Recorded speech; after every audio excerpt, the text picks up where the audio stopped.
get this crowd bouncing. Oh my goodness me! Brilliant, absolutely brilliant. Oh, that's a magnificent strike. Oh wow, that's absolutely awesome. Oh yes!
Behind Middlesex, make a lot of noise. Let's cheer them to victory, please.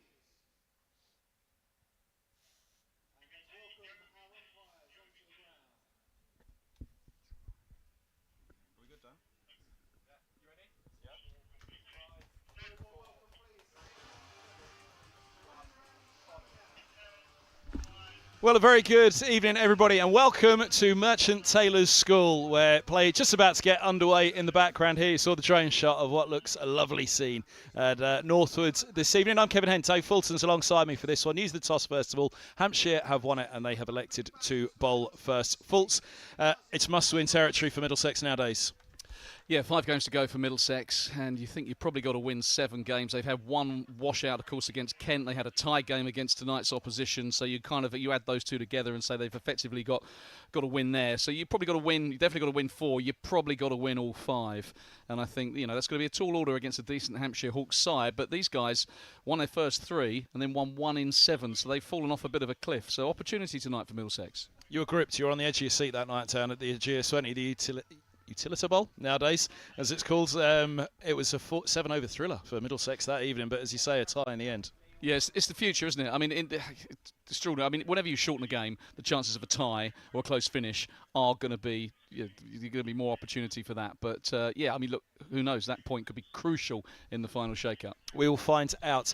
So sunny evening here. No chance of a rain-affected game this evening for this one. There's your teams for it. We'll run you through the ins and outs of it all in just a moment. But for Middlesex, the big news, of course, Lewis Deploy is captaining the side this evening. He's taken over the captaincy of the first-class side and indeed the T20 side as of today. Right, here we go then. It is going to be Stephen Eskenazi and Kane Williams to open up. And Stephen Eskenazi has strike for the first ball of the game, which will be coming up any moment now.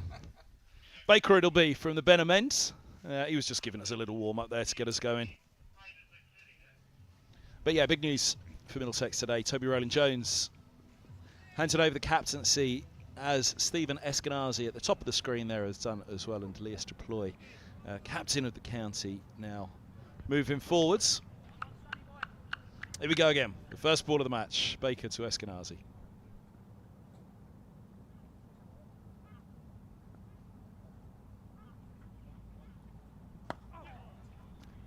Angled in. Grunts from Eskenazi as he received that one, as played it as though it just nipped back in slightly on him.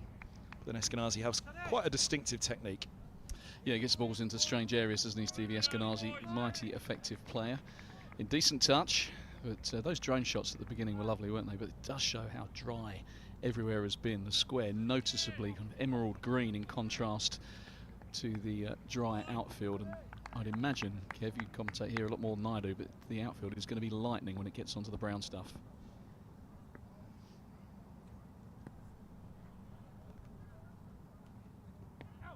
Another one onto the pads, this one. Just deflecting away. Yeah, I think I saw a shot of Fulton Towers in the background there from the drone shot. I think it might be the east wing. They didn't quite get the west wing in picture.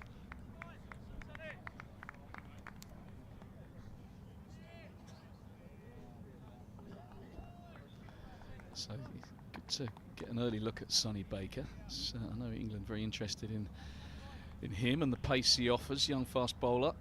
That kind of peculiar start to his run, a little twinkle-toed start, and then hop, skip and a jump, and he's into his work.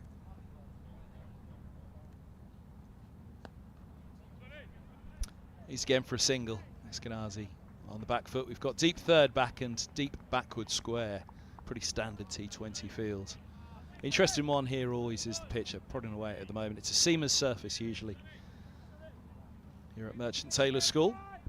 And it can go through if memory serves. I remember doing a few games here for Sky and watching Stephen Finn bowl quite quickly from this end. Ball flying through. I think it was against Somerset a few years back. And keeper was a good 20 metres back. Ooh, straighter, but still just pads and down the leg sides. Interesting early on, these two just struggling a little bit. Eskenazi only had that first ball, but struggling a little bit to find the way on this pitch. A new one for Williamson. Interesting to see how Williamson goes. He's been really solid, hasn't he, in this competition? Starts all the time, consistent performer, but probably just lacking the really big score. He's got 148 50s across 271 T20 games across his career.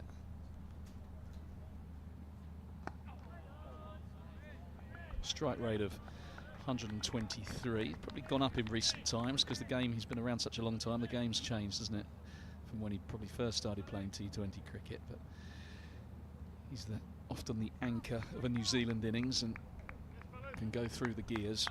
But I think he'll just want to have a little look at this surface.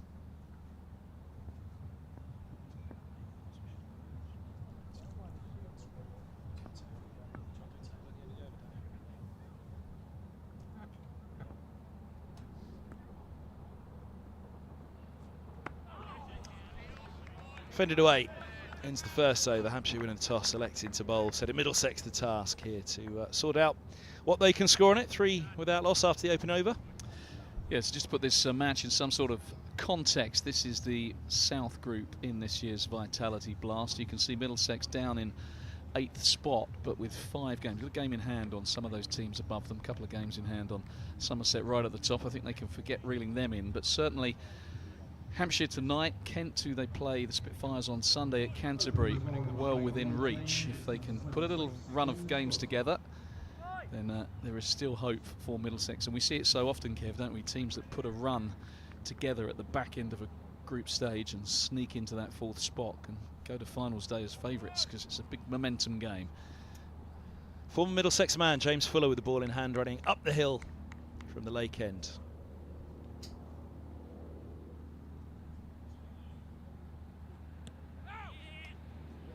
That's going to get away. First boundary, Middlesex will take anything they can get. The umpire will raise his leg. He's just off the pads. Fuller just drifting a little too straight. Well, I think he followed him. There was Eskenazi giving himself room there. You can see how far outside leg stump he is. So Fuller, nice option of following him, but just overdid it a bit. Flicked the pad, went for 4. There's a few former Middlesex men, aren't there, in this Hampshire lineup? Hilton Cartwright is another one, overseas player who they've flown in along with Chris Lynn to replace the South African contingent who've disappeared, Brevis and Pretorius.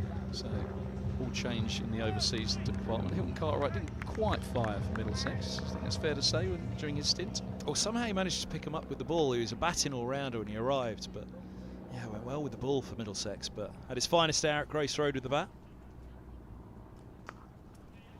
That's a beautiful shot from Eskenazi. It's so distinctive of him. So the way he rolls his wrist on that, it'll just be the single with the sweeper step back. But the first one really, at least close to the middle. It was close to the middle. It was also close to Neil Bainton at square leg. I think he could have caught this, but disappointing effort from the umpire. It was flicked straight. He just ducked underneath it. Put his hands up. He could have snaffled it. But fielder back on the deep square fence. It's Tom Prest and just a single.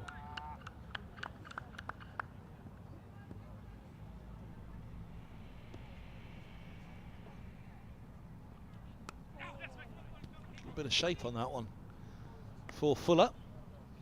Yes, Williamson is away, 1 from 5. He won't panic. He has all the experience in the world, of course. A lot of players, 1 from 5 in the power play, start to get a little bit twitchy and do something extravagant. But Kane Williamson will know he can catch up, and that this pitch will do a bit early.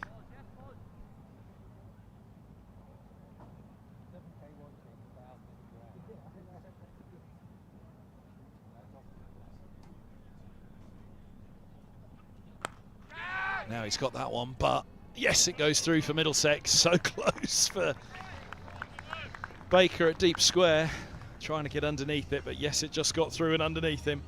Yeah, Tom Prest it was, deep square leg. Again, Eskenazi giving himself room. Fuller following him, and Prest probably would have been better off just backing off that and taking it one bounce, but you have to commend him for his effort. It was always falling short. We got a pretty good view right behind him in our commentary position. It was always dipping on him, but a valiant effort to no avail, and Middlesex 13 without loss.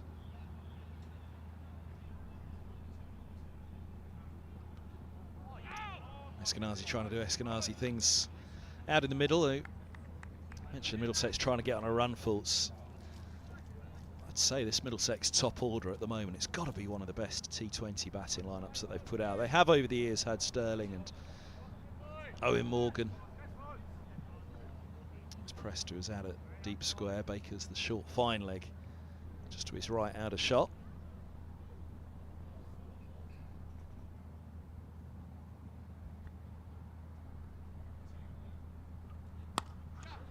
Now down the ground he goes. Eskenazi almost clubbed that one, but it says Eskenazi's way. He somehow does it with a bit of grace. Not to Fuller's delight though. Yeah, there wasn't a lot wrong with this delivery. It was top of the stumps, and it just a wristy kind of swat. It had a little bit of shape on it, and yeah, a bit of bottom hands, just a flick of the wrists, one bounce, and over she goes. So decent over that from a Middlesex perspective. Eskenazi's raced to 11. Williamson will play second fiddle. That's often his role. 17 without loss. Well, they put on a partnership of 87. Williamson falling last ball of the penultimate ball of the 8th over at Bristol on Sunday. Eskenazi 75 from 41. Williamson 34 from 23. Here's Baker, his second over.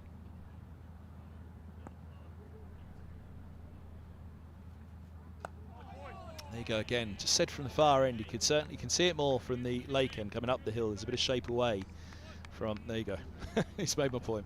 Yep, just coming back in, which is often the way. It can be harder. Sometimes when people shape it away, it gives you an opportunity as a batter in this form of the game to free your hands, free your arms, have a swing through it. When the ball comes back in, it can cramp you up, and that's what happened to Kane Williamson there. Quite sure whether you heard it at home, but first ball of the match, Eskenazi rather grunted, didn't he, as that ball came back into him, but that was the clearest indication of the movement from the Benham end so far. And there's the response, up and over. Cry of catch, but it's pretty measured from Williamson. I think he had a fair idea what he was doing there as he skipped to the pitch. Lifted it over the infield. Only 2 allowed outside that 30-yard circle in the first 6 overs. And saw a few shots like that from Williamson on Sunday at Bristol. He played a couple of glorious cover drives. Just so effortless. A few of them over the top of cover as well. Equally as effortless. Extraordinary timing from the New Zealander. Well, he came down the wicket and didn't get anywhere near it, but what I liked was he just kept his shape, didn't then try and slog it from that length, just helped it over the infield, didn't get too ambitious. And then steps the other way and does that. That is a beaut from Williamson, and that is sheer class. Big 6. Yeah, the day's first maximum.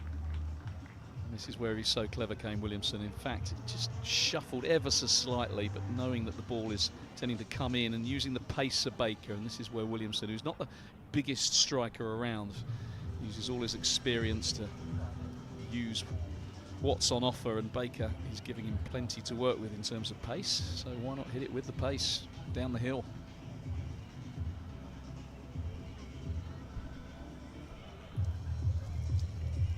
Struggling to find that ball. Have they got it back? Yeah, somewhere over there. There it is. Clear in one of the temporary stands, 2 of them here at MTS. One up at the Benham ends, which was dubbed the Harry Latchman stand at one point when he was chairman of the club. Yeah, always palpitations when I see the umpire get the ball like that. Remember the COVID days when you had to kick it back, and the umpire had to wipe it with a cloth before he give it back to the bowler.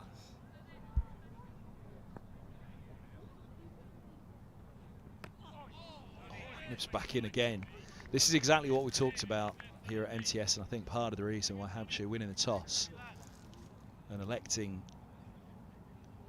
to field first, albeit a small ground, haven't played here for a while, was the sentiment at the toss, wasn't it? And I think these early indications here, this seam movement, it's a case of go on then Middlesex, you show us what can be scored on this and we'll go and score bigger.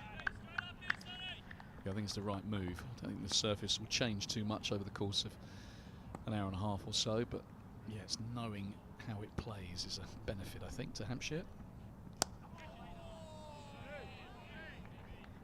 Possibly feel he's missed out there a little. That was up there, less chance for it to do something.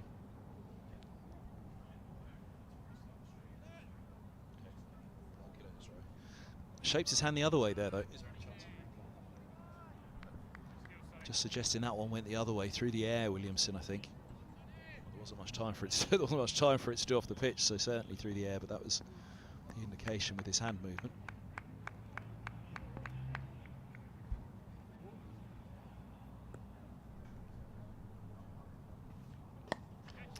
And that one is just like one from Bristol on Sunday, outside the off stump, a little bit of width and a flowing drive with that bat from Williamson. A gorgeous shot.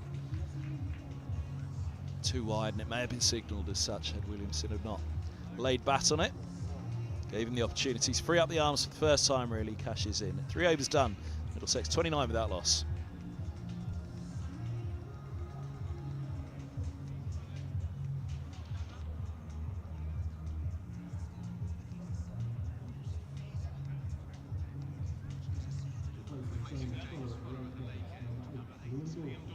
First sign of spin at MTS. Look at that glorious cloud cover up above. It's picturesque. It's going to be Liam Dawson to enter the attack. Yeah, 35 years of age now, Liam Dawson, vastly experienced, really canny operator. Not a huge turner of the ball, but very accurate, mixes his pace up well, dangerous middle order batter. Been around for a long, long time. Good to see him doing well for England earlier in the summer in the T20 squad. Back in favour.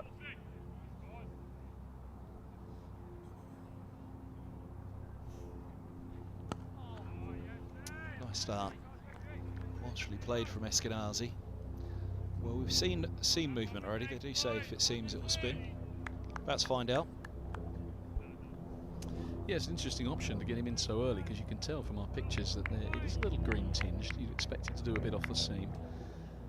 But Middlesex have made a decent start here, so it might have changed James Vince's thinking.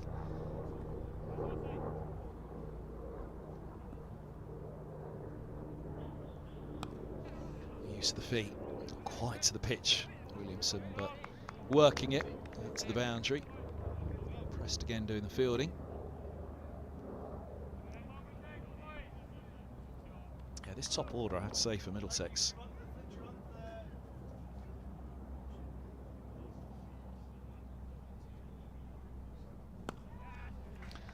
Over the top. Around goes the sweeper. He's not going to get there. A slip and a slide. Yeah, that's Curry down there at long off, but nice in-to-out angle from Eskenazi. It was just tossed up a little bit more by Dawson. Usually pushes it through. Just a little bit of air. Eskenazi likes to just give himself a bit of room and almost hits the fade. And Curry couldn't quite get to it.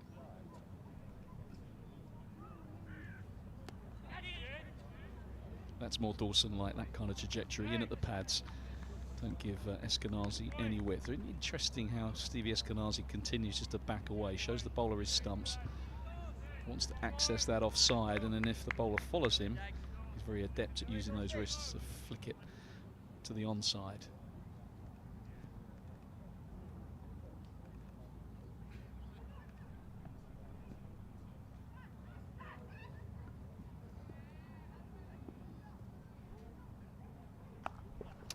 Gets hold of that. Sweeping up from Prest on the rope. There's a parched outfield here, as most outfields are across the country at the moment. It's well stopped on the ropes.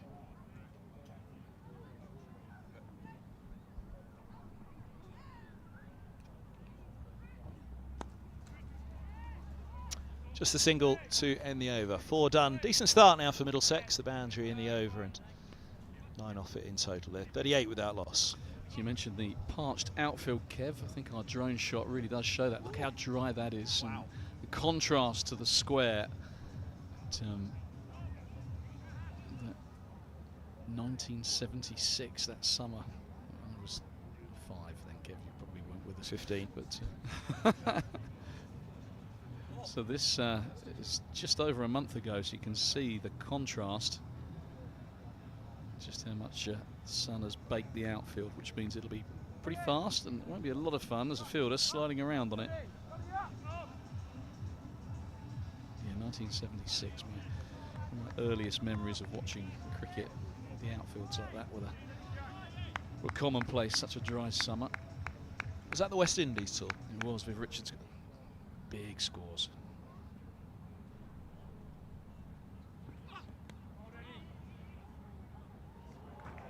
Through it goes. Yeah, not quite sure how that got through, but I think that could be 4. Let's see that one again. I don't think the umpires will call it. Wasn't the greatest bit of cricket. Leg side delivery. Don't know if it was leg buys, maybe a bit of glove. But, a couple of misfields. More runs for Eskenazi.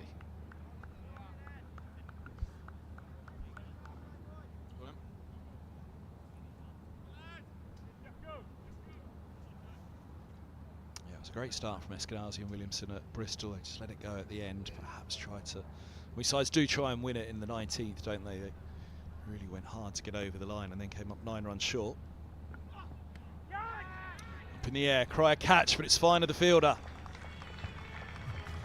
Williamson stepping inside again.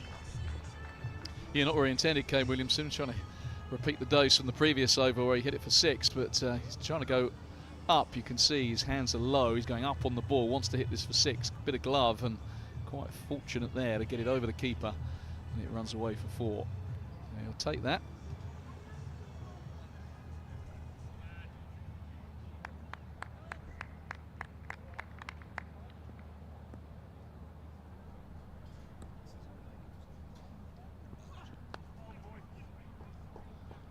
Correction on the bottom of the screen there. It is actually Jack bowling this over, not Baker. Yeah, Eddie Jack, another young fast bowler that England have high hopes for. A little bit for the Lions. Hits the pitch hard.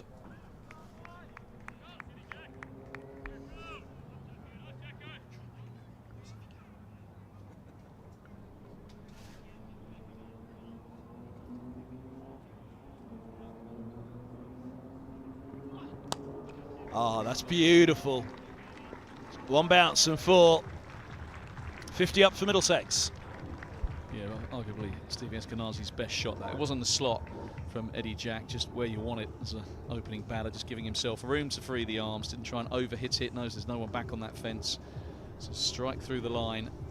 Previously he'd hit the pitch, maybe going for the Yorker that time. But, just put it in the slot. And Eskenazi said thank you very much.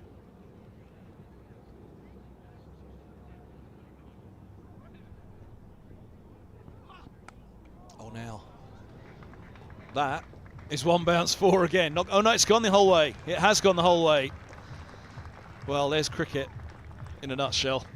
One out of the screws, down the ground for four, top edge for six. Yeah, and you could have guessed as a batter that that delivery was coming.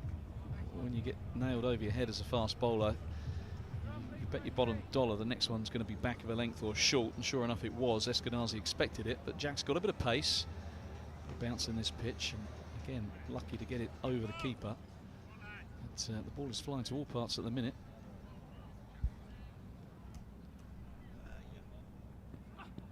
Gives himself room.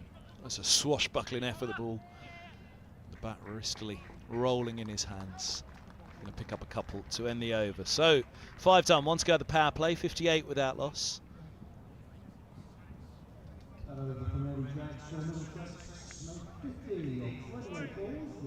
So the ball's flying to all parts. You can kind of see there's a few down that fine leg area. The red line's the sixes, one from Williamson that was beautifully played, and the top edge from Eskenazi, but they all count the same. Doesn't matter if you middle it or you top edge it. It says 6 in the book.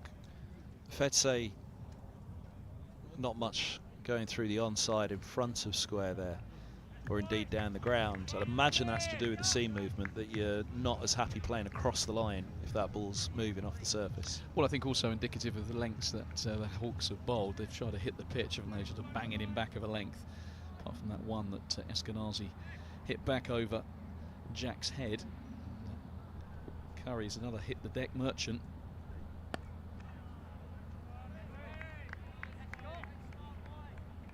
Curry brothers. Left armour, his brother, who went through Middlesex for Sussex at Lords a couple of years back. It was quite the spell of bowling from the nursery end.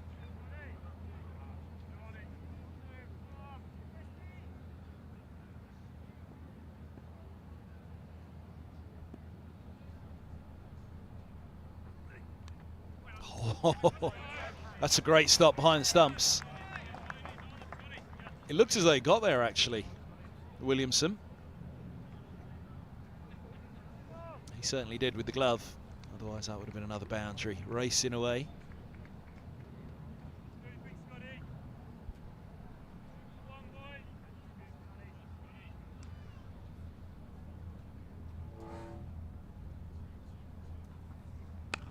Gives himself room again. The cries catch.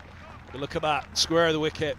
Again, another typical Eskenazi effort. Square drive, it was a beaut. The Middlesex opener. Yeah, no one's catching that. That made that shotgun sound, didn't it?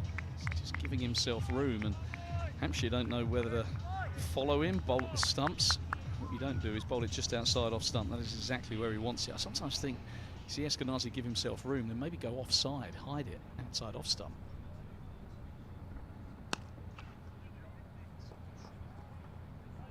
Tumbling stop there, holds him to a single.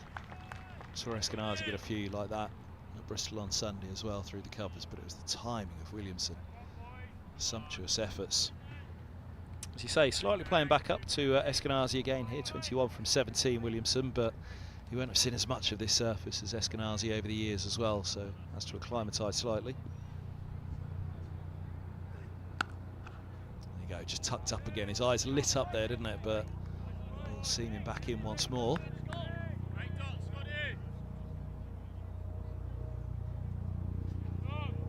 Last ball of the power play coming up, just 6 off the over from Curry. Can he get out of it?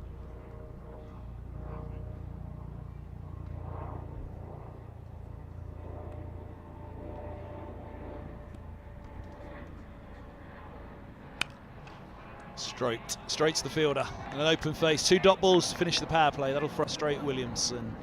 Just a single off the last 3 balls of the power play, but 64 without loss is a solid enough start for Middlesex. Yeah, handy power play for the home side. Would have been really pleased having been stuck in on what is a slightly green tinge pitch, surface that historically does favour the seamers. So I think in Middlesex, had they won the toss, Mr. Ploy would have probably had a bowl as well. Not quite sure that's the case, but it's my gut instinct. So already a little drink, change the gloves, a bit of a towel all day out there. So power play done. Benny Howell into the attack. Here's box of tricks. Knuckle balls and cutters and off-pace deliveries. See if he can get anything out of this surface.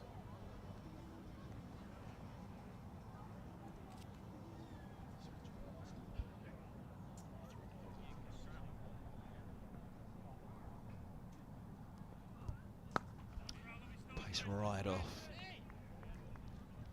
from Howell. Long on set back is Fuller, so long on and long off are back. So too deep mid wicket and deep square, deep cover. Yeah, you set a field to Benny Howell like he's a spinner, because he will bowl predominantly pace off, and even his pace on is not especially quick, but he has a box of tricks. Oh, now low full toss. That's great placement. That's extraordinary placement by Williamson, because he was as surprised as anybody by that one. Yeah, and you've got a split second to think about your option there, and that is middle and leg, probably hitting the bails, and to go in to out, use your hands, use your skill. And as mentioned earlier, again, Williamson, not the biggest or hardest striker in world cricket, but he's so clever, so intelligent, and those hands really skillful, just in to out, over extra, a couple of bounces and another boundary.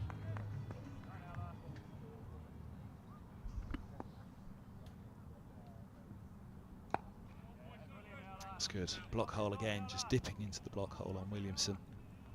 It's the kind of ball that takes a wicket, that previous delivery, isn't it? Well, I think a lot of people would have swiped across the line, tried to hit that for 6 over mid-wicket, and you can miss it and get bowled, but he kept the bat really straight and just used his hands to get it over extra cover. There goes middle stump, and there goes Kane Williamson trying to access the onside. I wondered how long it'd be before Middlesex tried to really open up and heave that ball. Short boundaries here. It's Williamson that goes first, goes for the big one, but goes back to the pavilion as well. Fine 25 from him. Yeah, just getting frustrated, wasn't he, Kane Williamson, as good as that 4 was over extra cover. He just found the fielders in the last over and a couple in this over, and he's seen that one all the way. He just praised him for not hoiking across the line to the full toss when he's gone for the slog sweep. Didn't get the head near enough to it, and he loses his middle stump. But another contribution from the overseas start. It's a nice platform laid for the likes of Holden, who's the new man to the crease. Well, I was going to ask, the power play for Middlesex, none down. Often been said back to me over the years that you feel like you've left runs out there if it's none down after the power play because you haven't gone hard enough at it, but I wouldn't quite suggest that was the case today. It's a pretty solid power play and a fair bit of batting to come for Middlesex, and most of them well accustomed to this deck here at Merchant Taylors, which is playing to form, a seamer surface. Did have a little stroll out there earlier, and it is quite the greenish tinge. But here's Max Holden with his former T20 opening partner, Stephen Eskenazi, still at the other end.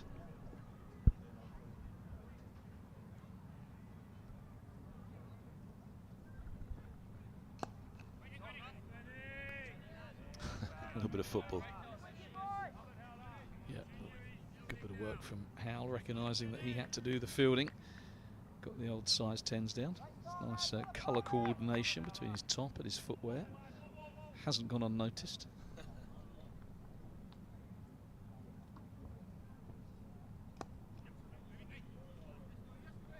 Looking for 2 here, but they'll settle on the single. No need for a risk. Another wicket in the power play, so in the over, not needed. 7 done. Solid run rate for Middlesex. They're 70 for 1.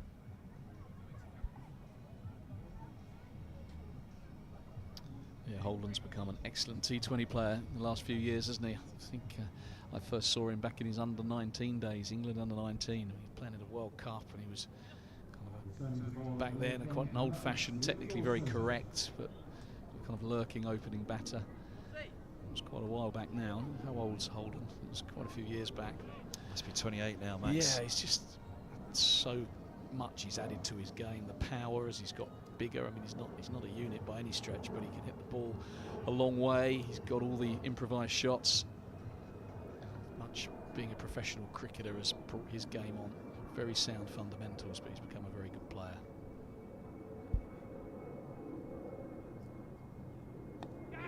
Stroking away now. He's a strong player of spin.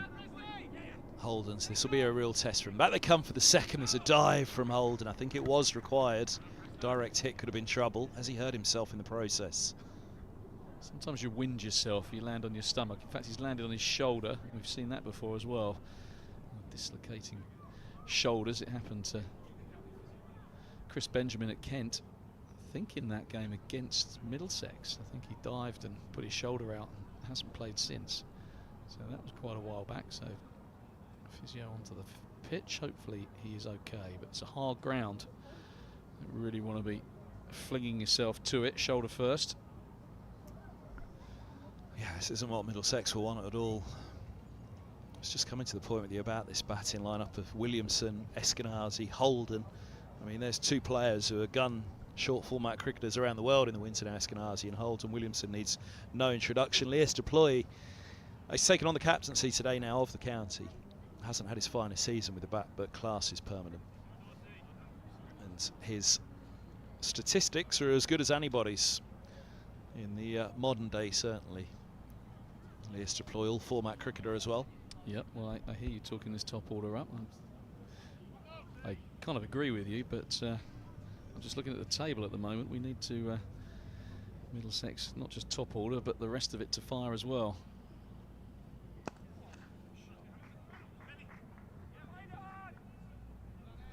Yeah, they're getting close to the formula. What I'd say about Middlesex as a T20 side, in fact, said it with Dane Villas in the interview after Sunday's game, was what Middlesex feel like now is a competitive T20 side. Every single game we go into now, you think, yeah, Middlesex, they've got a chance here. That's not something that you've said over the years. The statistics, as you say, this season they are second, bottom at the moment, but statistically they're the worst T20 county in the history of the game, aren't they? So the building blocks for the last 2 years for Middlesex have been every year to be better than the last. Win X number of games 2 years ago, X number of games last year.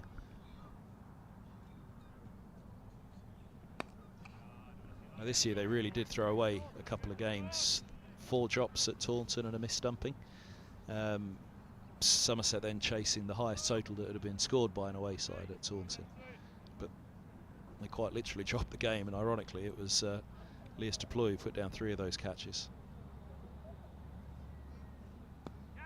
Oh, now that was nearly one back for Dawson to take himself. And then the Hampshire match the next night. It was 9 balls of that 7-over chase before Middlesex laid bat on ball. So they've had a couple of games at least this year, and there are a couple more.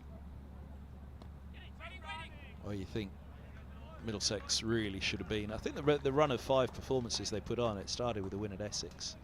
Couple of games on the road. There was a rain-affected match at Lords against Kent that Middlesex fancied their chances on as well. It was 179 posted by Kent with quite a short boundary on one side, relatively. But they put together a run of 5 games where I thought, I've never seen a Middlesex side look that good 5 games in a row in T20, including 2008, because that year Middlesex were the heavy underdogs going into finals. They kind of scrambled to it. We won't mention who they beat in the final, Fultz.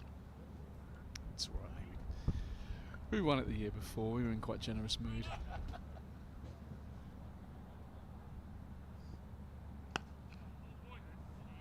Yeah, I think you're right about improving year on year, and I also think it's finding an identity, isn't it? You know, what kind of think of Gloucestershire over the years, those early noughties sides under Mark Lane and John Bracewell, the kind of cricket they played, centred around Jack Russell up to the stumps and being a great fielding outfit and all kind of playing for each other. Just think a lot of these sides struggle for an identity. That's slapped hard. Bisecting the 2 down the grounds. It's a good touch on Sunday, and again today, Stephen Eskenazi. Seems like he's got a good bat. I know that. That made a lovely sound. I think Longhorn only had maybe 15 metres to go. He's just out of shot, and you thought, oh, he's going to get that, but no, not a price. So beautiful shot. Stood tall, hit it on the top of the bounce. Now, how far does that go?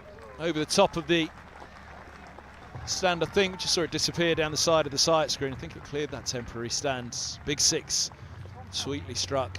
Just a beautiful arc at the back from Eskenazi. Yeah, the previous one was along the floor. This was the same arc, wasn't it? It just went underneath it and up. And that is magnificent half-century from the former skipper. Just 23 balls. There we go. 2 sixes and 6 fours. Back-to-back 50s for Eskenazi, who handed over the captaincy today. And it said in the release that personal reasons were involved, so we send Eskenazi and his family the very best.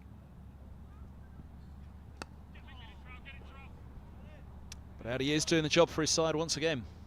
Captain or back in the ranks as an opener, out there performing for Middlesex. Yeah, he hasn't really played anything too extravagant, other than that maybe reverse little ramp thing that he missed early on. His ball striking has been excellent. He hasn't tried to overhit. He's played balls by and large on their merits, just looked to score, and when they pushed it up in his arc, he's just hit through it. It's played beautifully.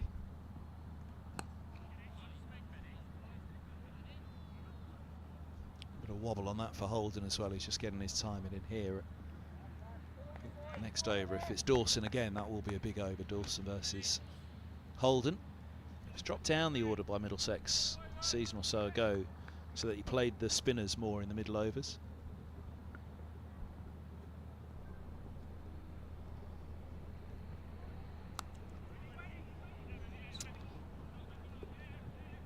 Wasn't a chance, but it is frustration that it's got through. Oh, and it'll go for 4 as well. Now, hopefully, that has not hurt an ankle or a knee.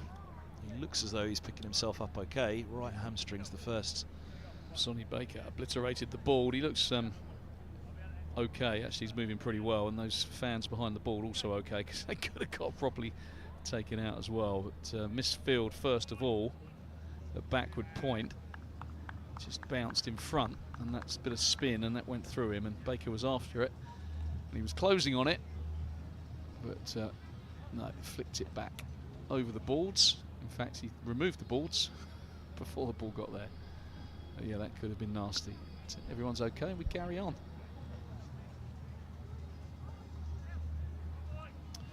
Other thing to mention tonight, from good news for Middlesex, no Chris Lynn. Had a very fine 50 against Sussex in the win there, but didn't play the last one and not playing tonight. No full toss, just the single.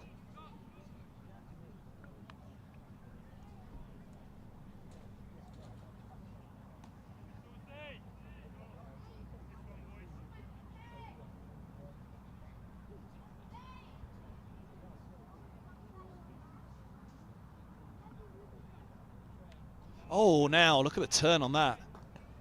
And bounce. Eskenazi manages to keep his feet, only just. Yeah, really went from Dawson. Tossed it up. The last time he tossed it up, Eskenazi hit him over extra cover, but if it's going to grip like that, why don't you toss it up? You know that if Liam Dawson tosses one up, the next one is going to be fired in. Doesn't usually give it too much air. I thought when he saw that one grip, he might just be tempted to go again. So sometimes when you drop it on the pitch a bit more slowly, it will bite and turn. Probably won't do that to Holden with the ball turning in. It's okay. Yeah, I think Holden was hoping for the wide, but it just straightened, didn't it? Inside the blue line, the guide line.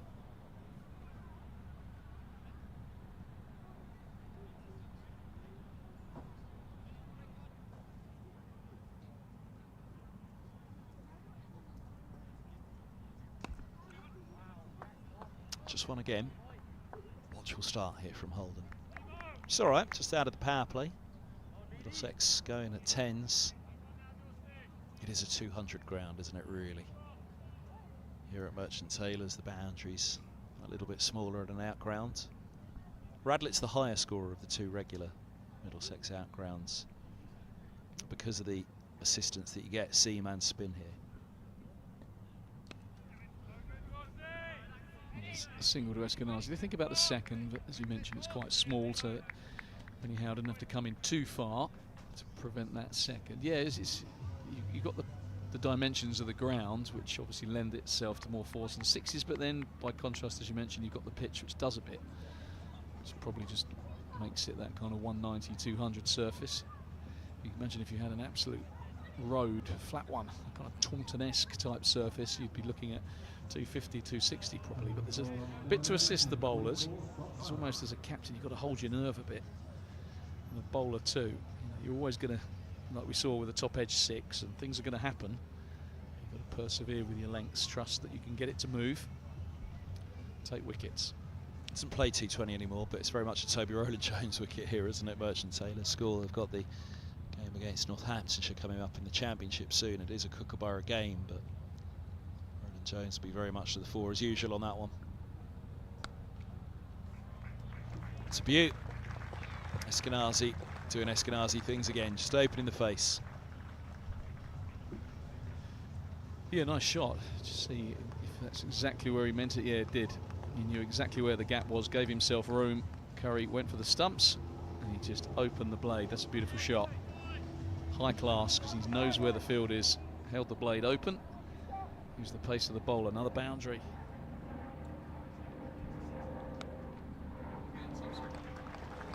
Beautiful, back to back. Good start to the over. Yeah, it's clever batting, and I just think James Vince might want to rethink this. You know, it's all slopes down that corner, and if you leave it open, the ball's just going to fly down there. It's particularly the way Eskenazi likes to give himself room. It's actually not a terrible delivery by Curry. Oh, now Eskenazi pulling out all the party tricks. Down the ground, 6 more. Middlesex on the move. Yeah, the earlier one was a great shot. I think this is better. So he was followed that time. He didn't try and flick it leg side, which is what he was doing early in the piece. He just hit through the line of the ball. Timed the pants off it.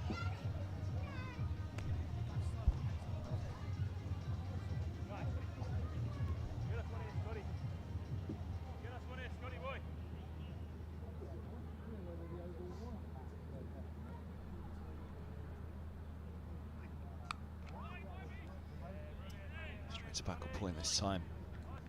Disappointed he didn't get that one away. 14 off the over already though, pressure heavily on Curry here.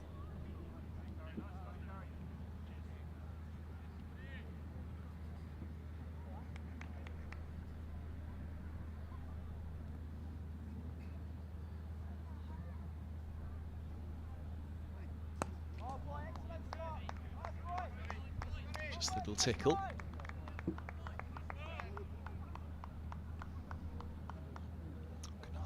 Last ball of the over. 9 to go after this.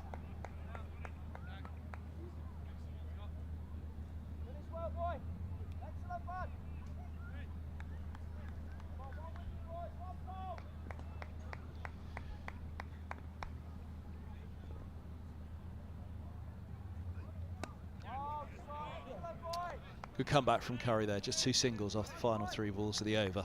Middlesex 112 for 1. Eskenazi 123 50s in this form of the game, closing in on 100 sixes. I just think he's a boundary hitter, not always a 6 hitter, but he can find the fence. He's got sneaky power, hasn't he, Stevie Eskenazi? You don't think of him as being kind of Sterling-esque or, you know, a McCullum or someone that really bludgeons the ball, but he's sneaky long, as they say with golfers are sneaky long, aren't they? Down the middle. He's got that about his game. 72 off 33 is some going, and it's enabled Williamson and Holden at the other end to just knock it about, really. Just get him back on strike. Sensible batting. Sometimes what you have to do, you've got to go up the other end who's flying. Just feed him.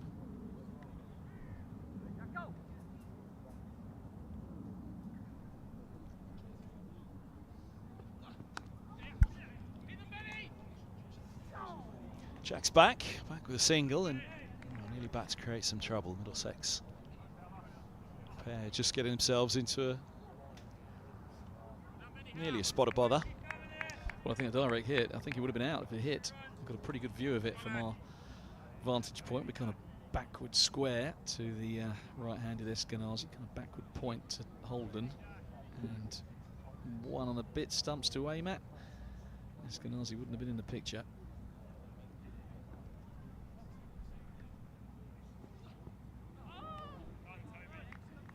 Tried that a couple of times now. Tried it down at Bristol as well. Come off for him down there on a couple of occasions either. Trying to rack my brain to the, it was only a couple of days ago, rack my brain to the actual dismissal itself. I'm pretty sure he got out. Yeah, I don't think he needs to do it, Kev. I mean, he's playing so well by just seeing it and whacking it. I like the tactic of giving himself room because there's a bit of pace in this pitch, so he can hit it through the offside, he can flick it leg side, doesn't need to scoop it. Is it the right surface for it? Maybe we've seen that little bit of movement off the surface. It was a slight indication of swing, wasn't there, from Howell, but not the others. Yeah, the kind of low skiddy surface is generally your best bet with those kind of shots. I just think there's always an element of danger if you go to them because you're premeditating. So, you know, you bat at your best generally when you react to what comes down.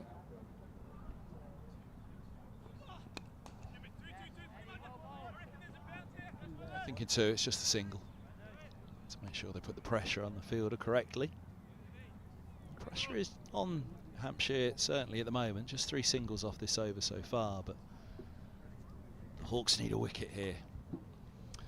Yeah, and the Hawks need a win, don't they? 1 from 7. Won their first 3, beat Sussex 2 games ago, and there was the tie in the reverse fixture that you mentioned in the rain-affected game. I think he saw him backing away, went for the slower ball, looking for the low full toss. In the end, it was just a juicy full bunger. I think Stevie Eskenazi is in the Hawks' heads. He's just he's messed with them a bit. This tactic of just giving himself that foot of room. They don't know whether to follow him, whether to bowl it wider, whether to bowl it at the stumps, and there's muddled thinking going on out there. They've got no answer to him at the moment. The Hawks' head sounds like your local fools.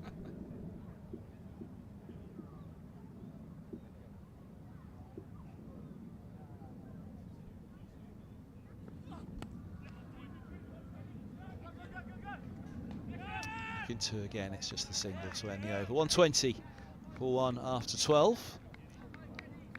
Although we mentioned how dry that outfield was, I did feel that looked about as dry as me waiting for you to go to the baffles. I've been thinking of that one for a while, Kevin. So the run rate, even my maths could do that. 10 runs and over, so on course for the 200 and just the 1 wicket down. So you'd anticipate maybe a bit of acceleration even towards the back end, although quite often we see a few wickets and get reeled in a little bit. But James Vince having to chop and change his bowlers, which is the T20 way, but full of change of ends for him. Vince, hands on hips, saying something to his experienced bowler like, get me a wicket, can you get rid of Eskenazi for me?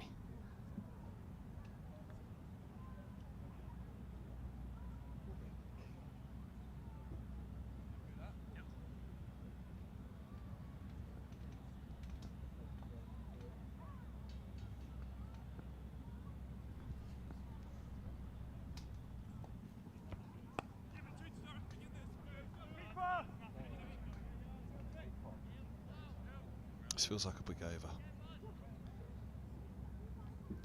Just the second for Fuller. Quick bowler, but equally he can come onto the bat nicely here. Holden will want to get going as well. He'll feel his strike rate just below 100 now. Is something that needs to change quickly. He's either got to get going or get out. Yeah, I'm not sure about that. I think Eskenazi's going so well, he's been content just to kind of take the single and get his mate on strike. I think he's played it quite cleverly. Oh, goodness me. Now he's nearly turned it onto the stumps. Going for that similarly scooped effort that Eskenazi's been trying.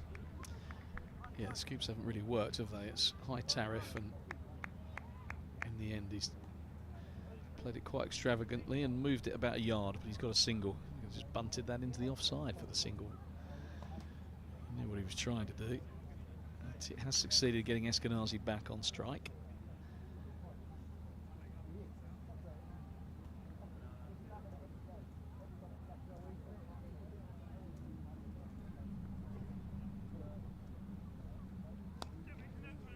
Wants to here, and I think he's going to get it this time. No. It's really sharp work. Deep mid-wicket. And live to the danger of the second run. Sprinting in. You can see Eskenazi's thinking. Just bunt it. Try and take a bit of pace off, if anything. Get back for 2.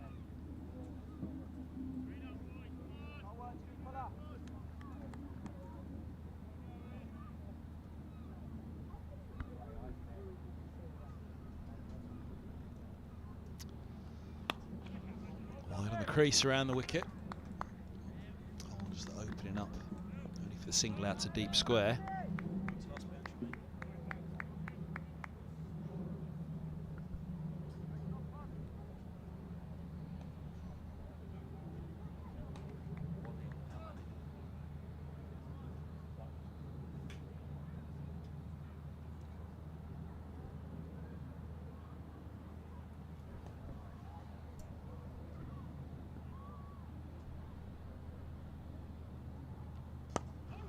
Now, how much of it? Enough of it, mid-off's up. Yeah, James Vince has got his back to us. I can't see the expression on his face, but just his body language suggests not impressed. And I think as Fuller let it go, he said no. It was not what he was trying. I think he's looking to probably bowl back of a length, the top of leg stump, give him no width, and that was off stump and in the slot. Every time they've gone in the slot, Eskenazi has punished the Hawks.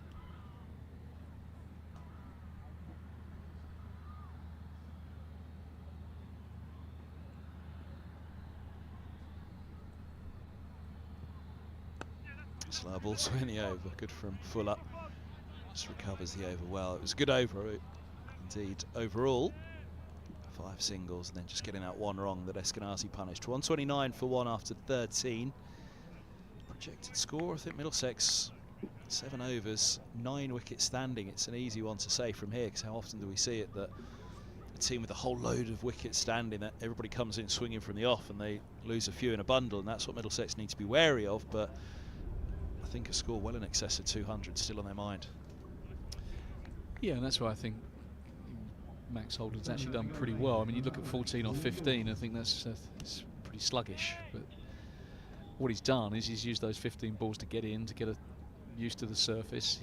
He's aware his mate's going really well at the other end, so he's been content to push ones. And there'll come a point where he will put the foot down, and it might be against the left arm spin. Now that's fine at the fielder, so they'll get at least 2 here. Can he cut it off? Sweep it up. Sweeping up well out there. Hilton Cartwright. I was waiting to see the shirt number, but then I thought I recognised that face.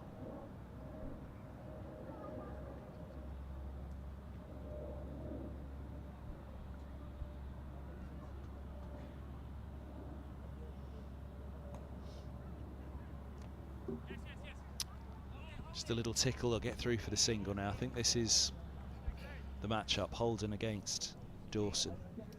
Middlesex's best player of spin. Yeah, and left-handed as well, with the ball turning into him. But that was cleverly bowled by Dawson, because Eskenazi gave himself room, and what he did was he threw it wider outside off stump, so he could only just about reach it. That's the canniness of Liam Dawson.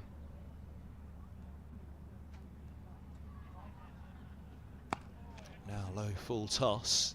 Difficult to get away. They should get back for the second with the slide from the fielder, and they do.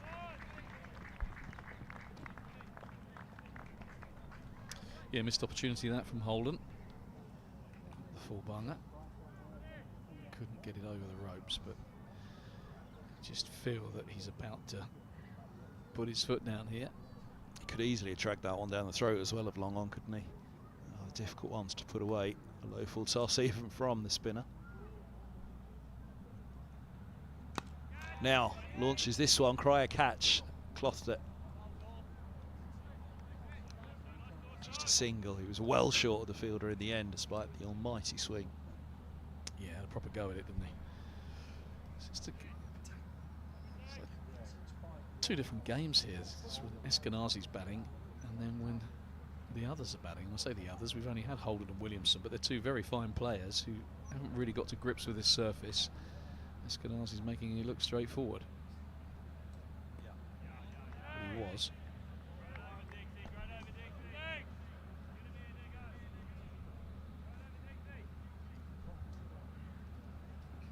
There's one ball left for Dawson. Be inclined just to knock it down the ground and get rid of him.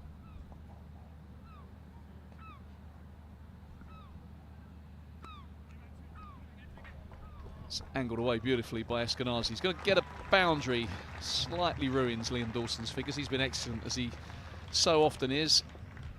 28 runs from his 4 overs. Just a little bit of width, and that open blade again races across that parched outfield. Cartwright can't reel that one in. So that's where he messes with the bowler, backing away outside leg stump. Some deliveries, and then staying where he is on others. Off to Canterbury on Sunday. Middlesex women is it's Harry Podmore, isn't it, with his back to us, former Middlesex and Kent. Top of the South Group in the Blast. Middlesex women, and very nearly confirmed finalists for finals day at Wantage Road in a few weeks. And it's Middlesex men against Kent men down at Canterbury in the afternoon on Sunday as well. We'll both be there, folks. You can buy us that pint then.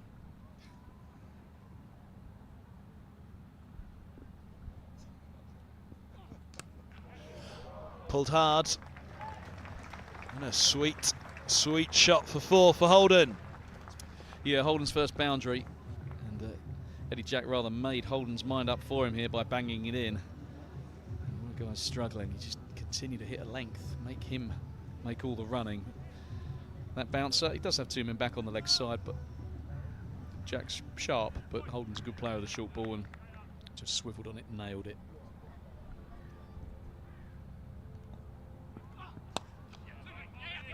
It's nicely played as well. He's got it away off the toes. I think in 2, just the single.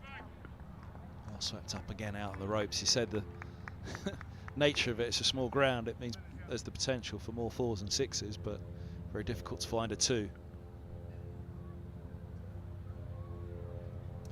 Yeah, Middlesex won't mind. Eskenazi 92 off 45, closing in on what will be a second T20 100.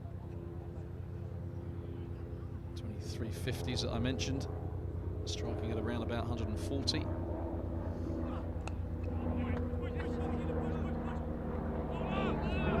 It's just going to be another one. Backing up your point that 2s are hard to come by. Yeah, that strike rate of 140 is across his career, striking a lot better than that.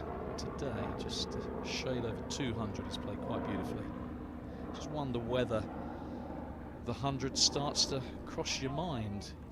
Normally would, but obviously the onus is on scoring quickly. It's a T20 match, but you're in your 90s. Never happened to me in T20 cricket. Oh, that's glorious. Wide of the mid-off, field up. Mid-off and extra cover, the 2 close. I think it was extra cover, it was close to 2. Yeah, and this is Holden. This is the benefit of him having taken a little bit of time to get used to this surface. That familiar trigger movement, the 1-2, and then just hits through the line.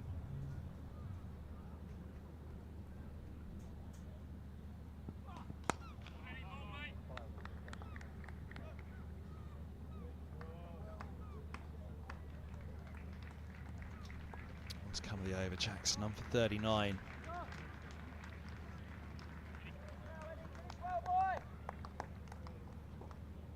See another over from Jacks. We'll have to wait and see, but this ball could confirm it one way or another.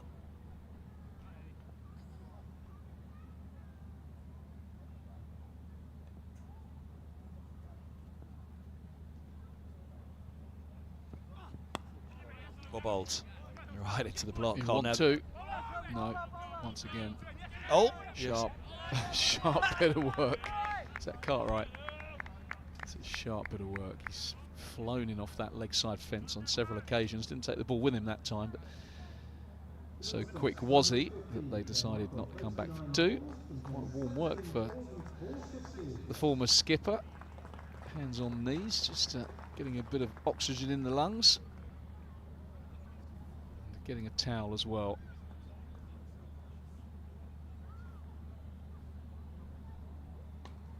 Keeping score. Eating his sandwich. And swiping left and right.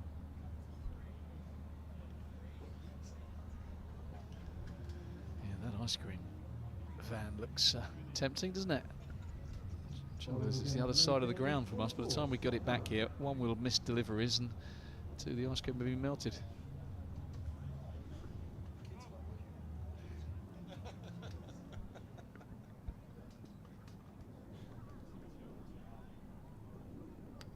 Oh, off pole goes, pumped out of the grounds, and Eskenazi just shy of a century for a second innings in a row. A brilliant 94 from the former skipper, though, the day that he hands it over to deploy, and we'll get a warm reception here.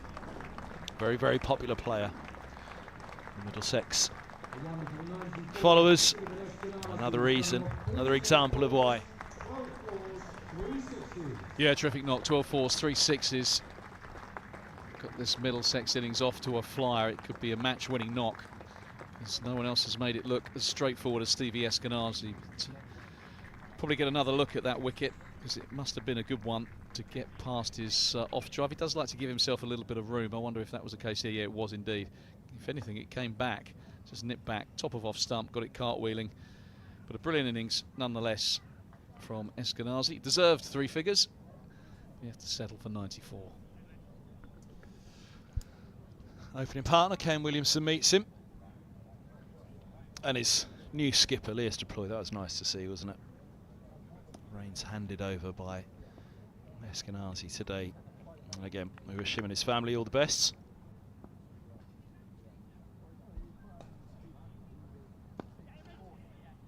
Now here's a man who likes to go hard from the off. Ben Geddes, arriving from Surrey in the winter. He's been quite the popular player since he's arrived. Made an impact pretty quickly. Run of 50s in all formats. He's been scoring well. Just the power with which he hits the ball.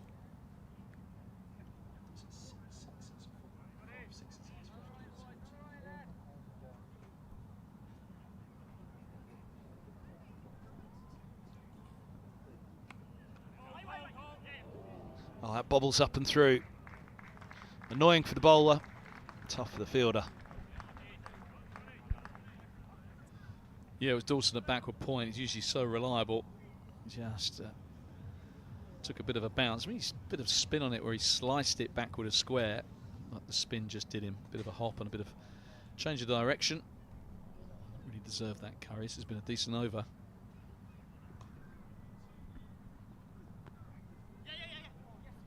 Swung himself off his feet there. Back's holding on that one. Change up the pace from Curry.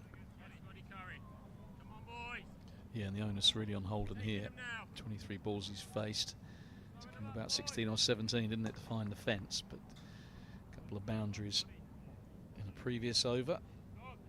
Now, can he turn 32 off 23 into kind of 50 off 31, that kind of rate? Much healthier.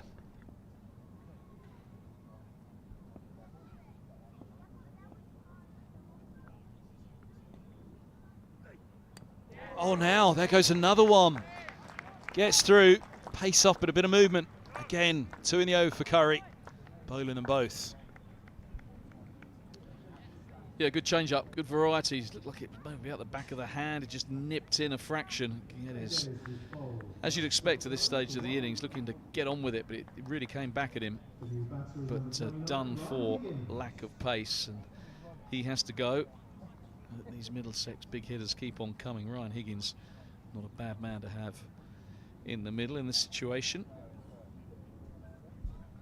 Yeah, I was going to say, or ask indeed, your thoughts on how Holden goes about this now. 32 from 23. We talked about teams that have lots of wickets in hand as they come towards the end of the innings. They can go in a heap as too many throw the bat at the ball too quickly, and I think that's what happened to Middlesex down at Bristol in the chase on Sunday. Of course, that was a chase, not setting. It's an added pressure as well. But Holden, he's not going at his absolute prolific best in terms of his strike rate at the moment, but does he just continue with what he's doing at the moment, been building, and let the others come in and play those big shots around him? Yeah, possibly. I think you're always thinking of trying to hit the ball to the boundary, knowing where your options are. Slow ball again. Higgins happily nudging it into the offside to keep the strike and end the over. 7 off it, but 2 wickets, including that of Stephen Eskenazi just shy of his century. Geddes comes and goes quickly. So it's the Higgins and Holden show now, 158 for 3. But what I would say is that the pitch has not looked straightforward other than when Stevie Eskenazi was on strike. So it could be that he's played one of the great innings here, Eskenazi, and that everyone else might struggle. So Holden might well be advised to keep it ticking over. 4 overs remaining, 24 balls. Doesn't seem like a lot. 24 balls, you can get 50 or 60. I think Middlesex here would probably be happy with 42. You get to 200, maybe 210. Could be a winning score because it doesn't look straightforward, as I say, apart from when the former captain was playing. Yeah, I think you make a really good point there. Much as the 200 at Bristol was a very short boundary at Neville Road on Sunday, much as Middlesex looked well set for it, and 200, you know, didn't feel like the biggest score. 200's 200 when you chase him. Baker's back for the Benham end.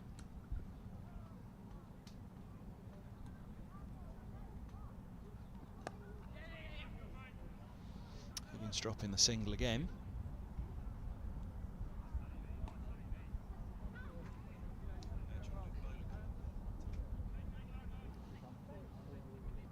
There's the bowling options. Yeah, Dawson crucially bowled out. He bowled beautifully. You can see Jack's been expensive. Benny Howell, unusually expensive. Eskenazi took a shine to him, picked his variations, but we played against him a lot over the years in this format, which helps.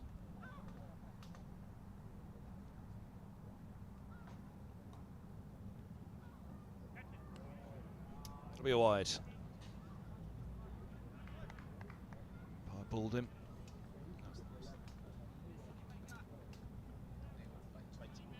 Bainton, my apologies, umpire Bainton.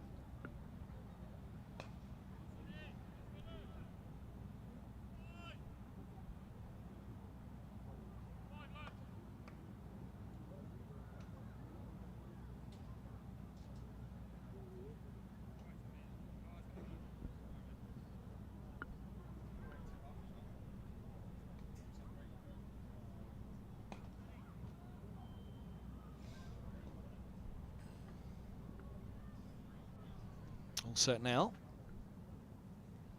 It's distinctive style, isn't it? Sonny Baker. Look how he starts with these little twinkle, quick steps, then a hop, then a stop, then a walk, and then he's in.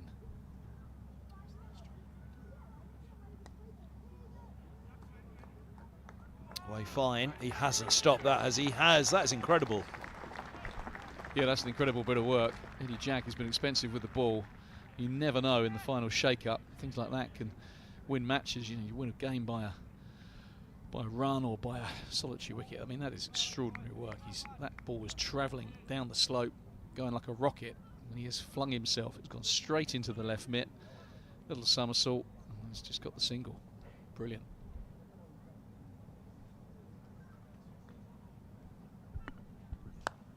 Width. Higgins hammers it away. It's another tumbling stop out on the rope, so this is good from Hampshire in the fields. Can make a huge difference, can't it? Just puts the pressure back onto the batters. It's 4 balls in the over without a boundary. Yeah, press that time. A couple of young men doing really good bits of work on the boundary, and you think about Eddie Jack, slightly expensive with the ball, but there's been a couple of misfields, haven't there? And then suddenly Sonny Baker's rocked up, and they're diving and stopping everything. So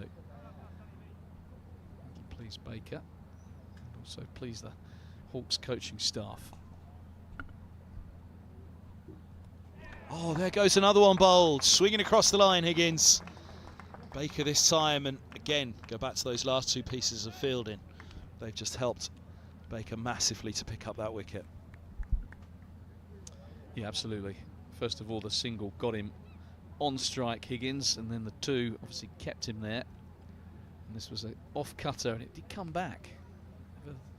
Saw the dismissal of Eskenazi, ball nipping back in the top of off stump. That has done something similar. So Higgins, bit of a hoik across the line, but you can understand that, given there's just 3 and a bit overs left. And loose deploy the new batter. But this is the point, isn't it, for Middlesex now? It's the same on Sunday, and the same in so many instances, as we said, where you have lots of wickets in hand for so long, and everybody comes out feeling that pressure to try and hit big from the off. The wicket starts to tumble, but the first match officially as captain. So captain of the T20 side now, officially, as he is of the first class side as well.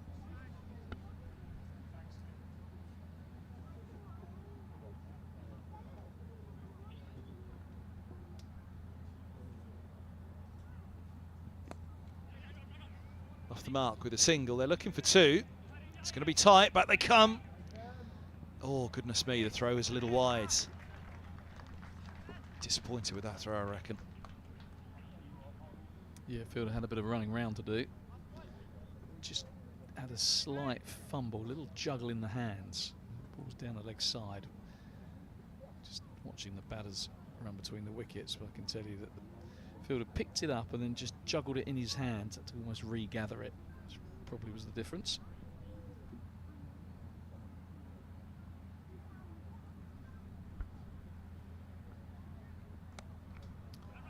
Hooked hard.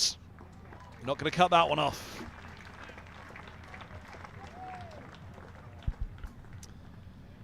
Yeah, not convinced that banging it into this surface is the way forwards.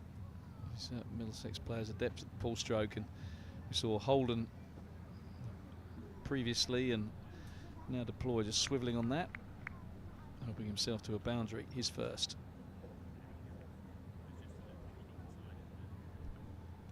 Salt beef bagel. Muffins. What are you going for? Well, not going for anything on the other side of the ground. I mean, it'd be nice if it was brought round to us, but you know, no can do, Kev.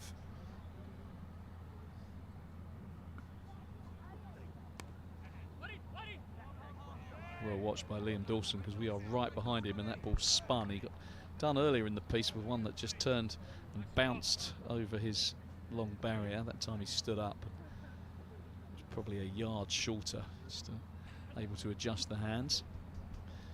A valuable dot ball.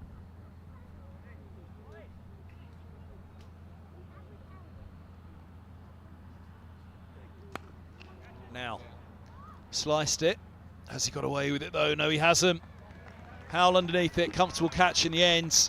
Holden falls, and the tumble continues for Middlesex. Yeah, this is the danger.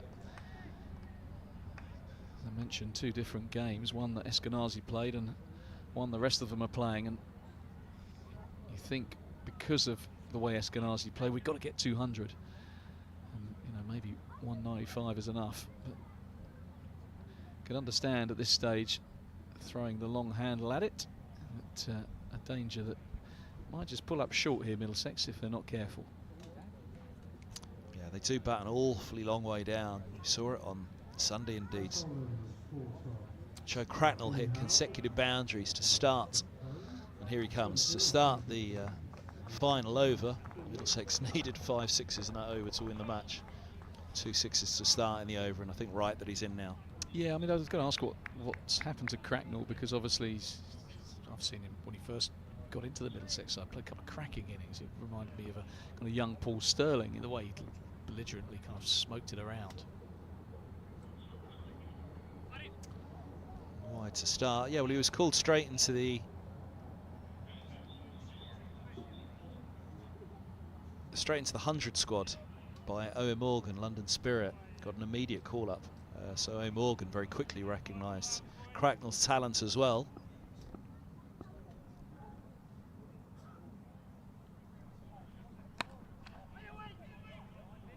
Oh, yes, no. Goodness me, is he gone? Well, not out is the call. Well, I'd like to see this again, because I don't think the Hampshire players can quite believe it. I think they felt he was a good couple of feet out. But we'll have a little look at this on the sideline. A bit of a mix-up. Stumps are broken. Yeah, he's out. But to be fair, we got the benefit of replays. The Hampshire fielders thought they got their man, so there's a break for Lewis Deploy. If you play that at full speed, it's pretty tight, isn't it?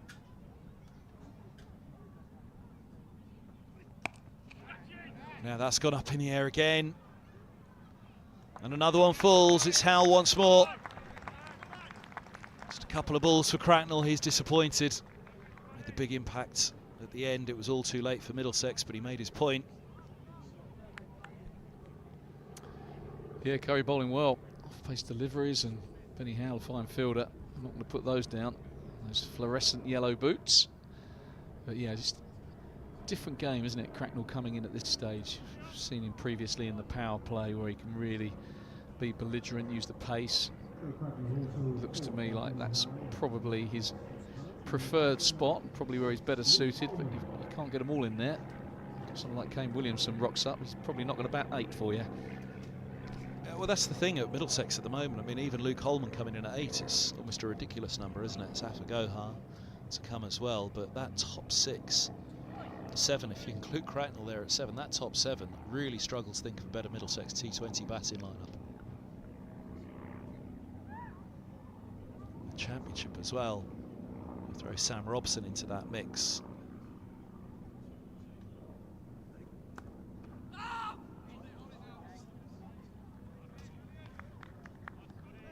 I said a while back on commentary that I felt that, you know, that Middlesex batting lineup as it is at the moment, the potential that's there and the record that's there as well, almost tops the title winning batting lineup, but it is bowling that wins matches, isn't it? Although I'm sat next to a former batter.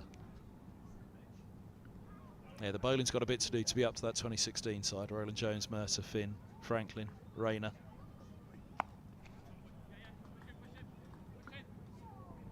Tumbling stop, Holden to a couple to end the over. A couple of wickets in the over though. Middlesex 172 for 6. 2 to go. Yeah, Curry finishes with a 4 for. Funny game T20, isn't it? You get smacked out the park one day and then you get batters holing out another. So he's bowled nicely, he's bowled his change-ups well. The big wicket of Eskenazi, which rather put the skids under this Middlesex innings, which is still on course for 200 if they can have a couple of big overs.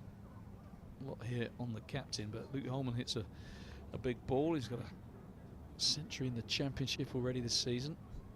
He's a dangerous customer.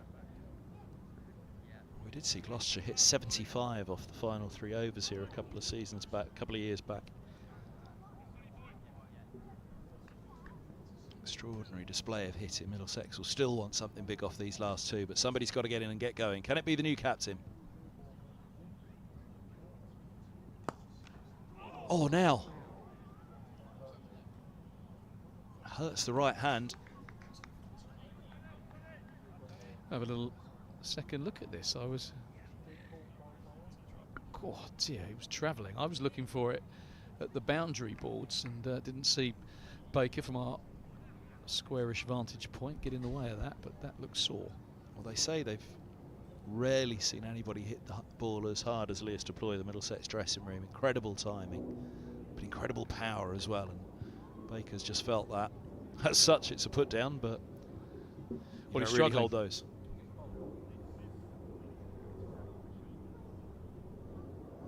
Yeah, he's struggling. He's still wringing the hand. He's been bent double. Just James Vince trying to see if he can carry on here. It was his bowling hand, and that's the danger. You need. So they tell me bowling's a feel game, a rhythm and a feel game, but he's struggling to feel those fingers at the moment. So.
Flayed away. Oh, it's a boundary. It's a brilliant attempt out there from Cartwright, but an open face from Holman. And a welcome boundary for Middlesex. Yeah, news for the second team game at Radlett is that Middlesex have prevailed. They've won by 4 wickets, beating the Kent side. Josh De Carey's had a wonderful game. Big 140 in the first innings, unbeaten 76 in the second. On a pitch which had a bit in it throughout, 174 for 6. So that is a terrific effort by him. Catches in there as well. That's a slip for him, but yeah, when you look at the rest of the scores, next highest score was 31. That is really impressive from De Carey's. Inside tickle on that.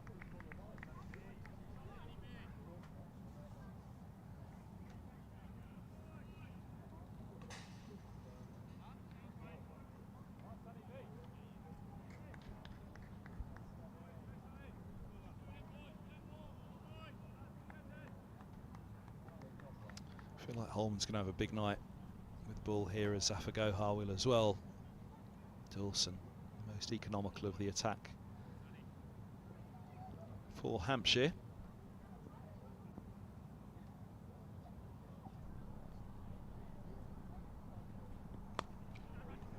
Ball again, respectfully played by Deploy. Just the single. Last ball of the over to Holman. Warm your hands up, Fultz. Yeah, well, it hasn't been easy, has it, for these guys? Warm my hands up. It's a big hit over here, and not many have found the middle of the bat since Eskenazi has departed. 7 balls left. What can he get off 7? Take 15, 20? Well, this will surely be launched one way or another by Holman, or attempt to launch it.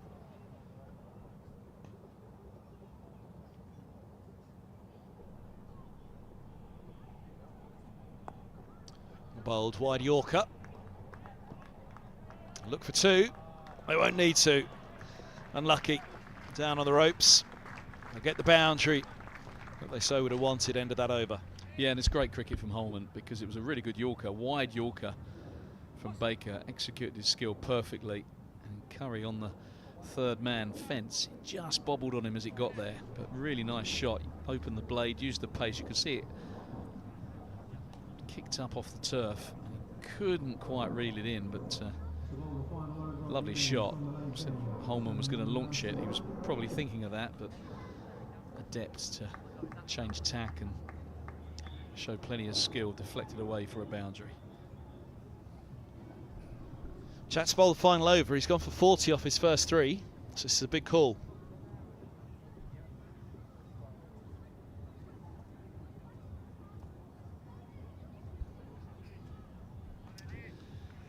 Yeah, I wonder whether they go Benny Howell. James Fuller the other option, but it's to be Eddie Jack.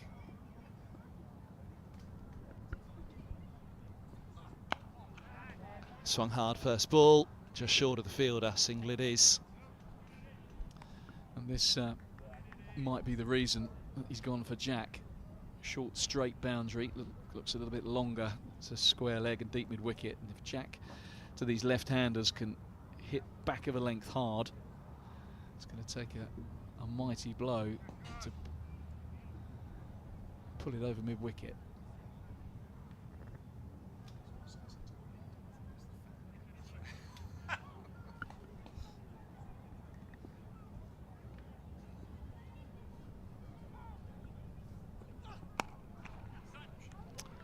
Got to hold it again. Just a single once more.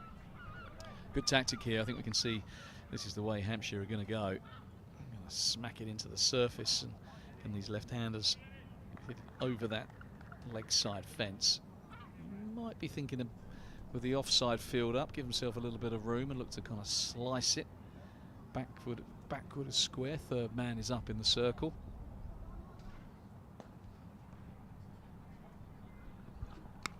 And it's gone straight up. Head went straight down from Deploy, didn't it? The catch does not. Vince holds on. Yeah, brilliant work from James Vince. He screamed mine, mine, mine very early. That went straight up. Probably about 6 fielders on the park could have called it. The skipper wanted it. And he has got his opposite number. Keeper could have got there actually, but Vince wanted it. Tumbling catch, fine bit of work, just took charge early on.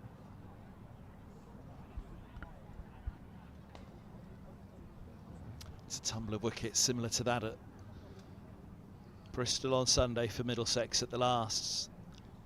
Seemed to throw the game away really. It looked as though it was theirs to win. The position they got themselves into. Getting an easy game from the sidelines, but there's certainly shades of that again here this evening. Zafar Gohar makes his way out. And this is the only trouble. You talk about the batting lineup and batting deep, is that there is a... We saw it a little bit with Kane Williamson, you know, that shot almost smacked of, we've got so much batting in the shed, I need to get on with it and force the issue a little bit. But actually batting hasn't been that straightforward other than for Eskenazi. So sometimes having a long and fabled batting lineup can, bizarrely, it's a bit counterintuitive, but it can count against you because everyone revs a little bit too hard.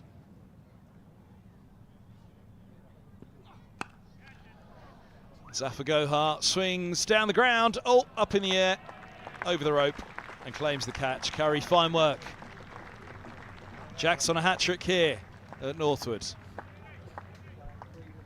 You see these hat-tricks sometimes, don't you? The back end of a T20 match. Classic fast bowler's dismissal, caught long on, and ball getting whacked all over the place. But that is a great bit of work from Scott Curry.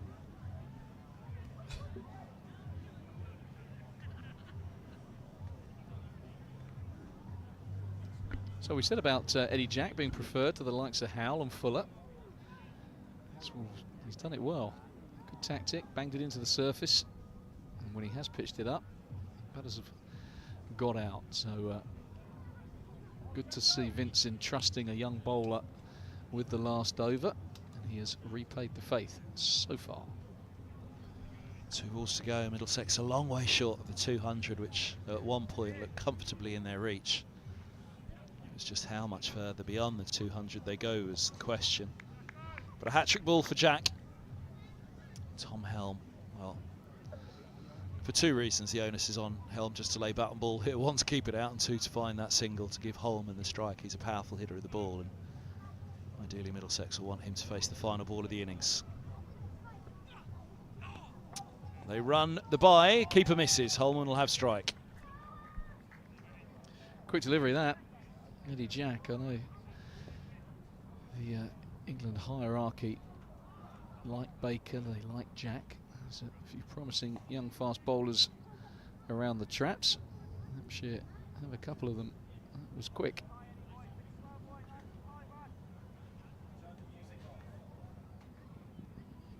This has been a terrific final over. Look at that, 1-1 wicket bye. There's 2 conceded from the bowler. It's a good effort. Yep, they've dragged this back in the final few overs here, Hampshire, and what they've done is really make a game. I think 200, Middlesex would have felt pretty confident. Anything over, and they'd have felt it was match winning, or much over. Now, I think we've got quite the game on our hands here at Merchant Taylor School. Must win for both. How's it going to finish in the first innings? He's got a short third and a short fine leg, also cover a mid-off inside the circle, so it suggests it's going to be a length ball and pretty straight.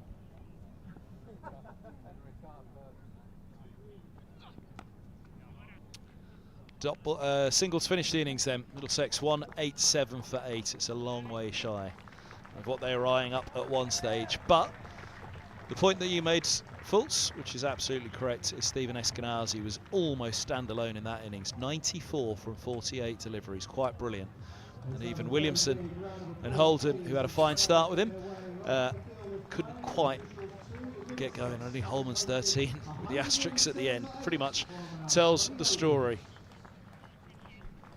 We'll take a quick break here on the live enhanced stream at Merchant Taylor School from Middlesex. We'll be back in a few minutes just after this short break in association with Dafferburn.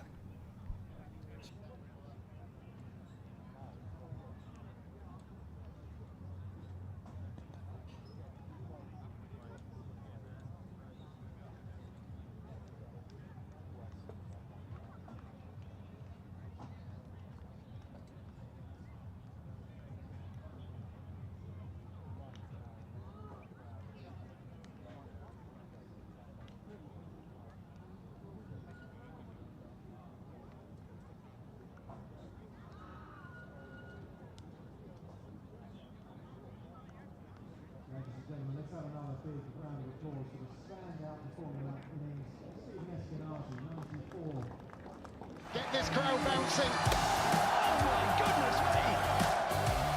Brilliant, absolutely brilliant. Oh, that's a magnificent strike. Oh wow, that's absolutely awesome. Oh yes!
Well, here we go for the chase here at Merchant Taylor's School, live enhanced stream in association with Daffabel. I'm Kevin Hande. Fulton's alongside me for this one. Middlesex making a game of it for Hampshire, really, with the bat. They were a long way ahead for a long while. Stephen Eskenazi in the interview in the interval said he felt it's a good pitch.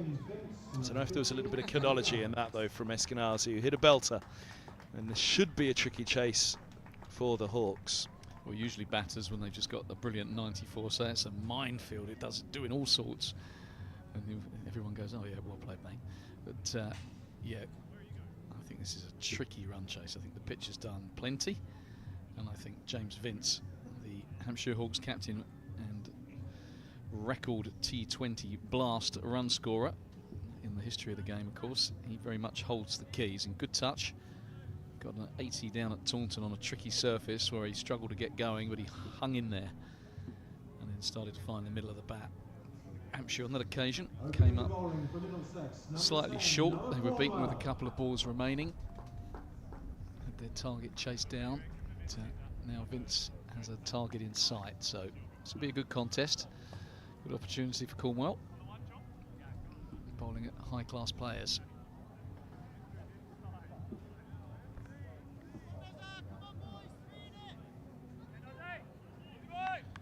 So Cornwall to Albert to begin from the Benham end.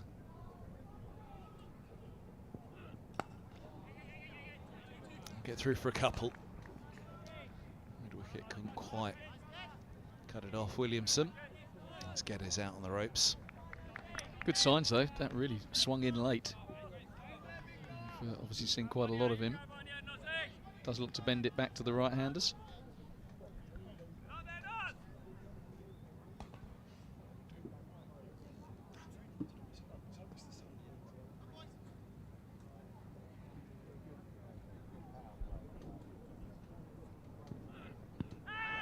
The Eskenazi, there was an optimistic appeal from square on somewhere as Albert steps across to that. I just really don't get that shot when you've got the field up and he's pitching it up trying to swing it at the stumps. Why wouldn't you just stand up and belt it down the ground? It was kind of in the slot to go. I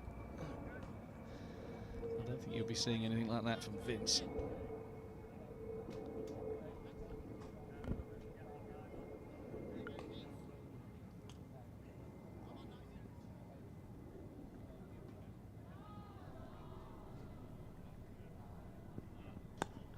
That's close. All eyes on square leg. No ball calls. And a free hit for James Vince. And Cornwall will only be allowed one of those. Another one only be out of the attack. Yeah, I mean, you can see what Cornwall's trying to do. He's trying to pitch it up and swing it back. And Vince, like all batters, susceptible to that one.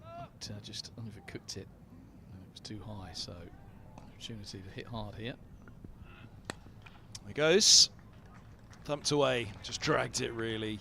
Percentage shot from Vince, he just made sure it was a boundary. He wasn't worried about it being the six, was he? Just wanted to make sure he clubbed it. But if you watch it again, look how still he is. You see so many players in that situation run at it or ramp it. He just stays really still, trusts his eye, trusts his swing, knowing that with the field up and a free hit, he can stand and deliver.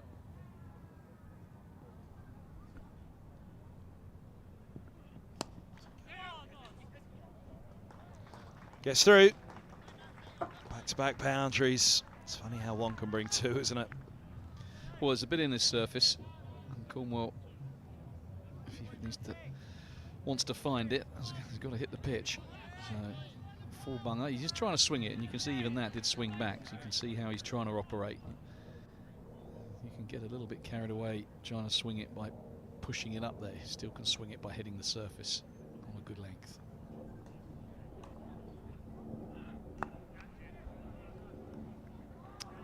Just the single.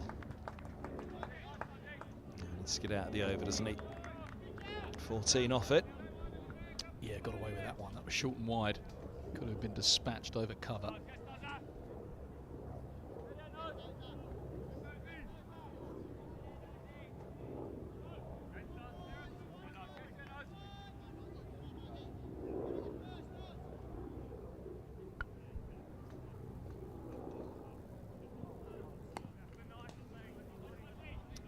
Dabs. Good start for the Hawks, 15 without loss after the first over.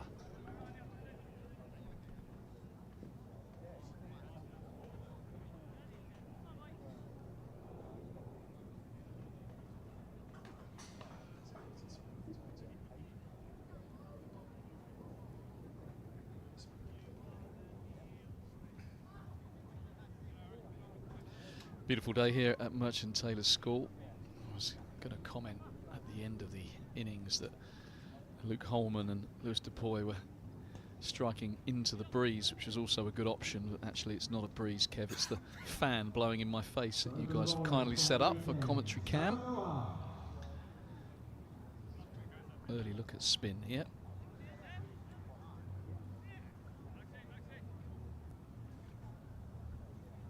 Good matchup, left arm spin, two right-handers. Can he operate at Zafar Gohart? Can spin the ball sharply, and he can also slide it in. Gohar and Holman between them went for 100 runs at Bristol. Need a better day today.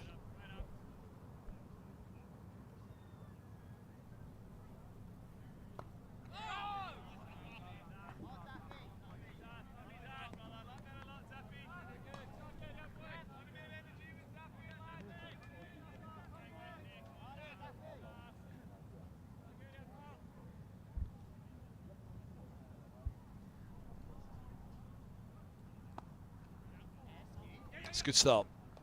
Just the single, it was 4 off the bat. Eskenazi backing up his work with the bat. Saw that in the field for Hampshire, didn't we? It brought the wicket of Higgins after 2 brilliant pieces of fielding back to back. Yeah, certainly saved 3 there, Eskenazi. You'd like to think he can tag that on to his 94. Does it again. He can raise the bat in the field.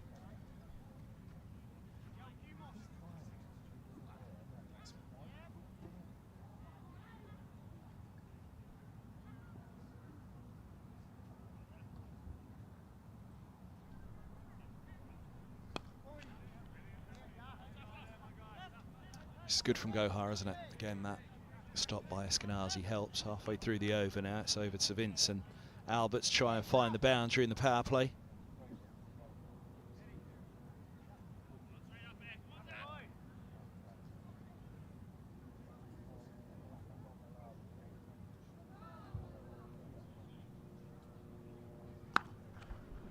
Now he's got hold of that one all the way. Yeah, just to drag down that from Zafar Gohart, trying to bowl it into the surface, skiddy and quick, but really did pull it down. And that's the advantage of not premeditating, just waiting and reacting. Get that kind of ball, you can hit it for 6. Go down to try and reverse scoop that, hit it nowhere.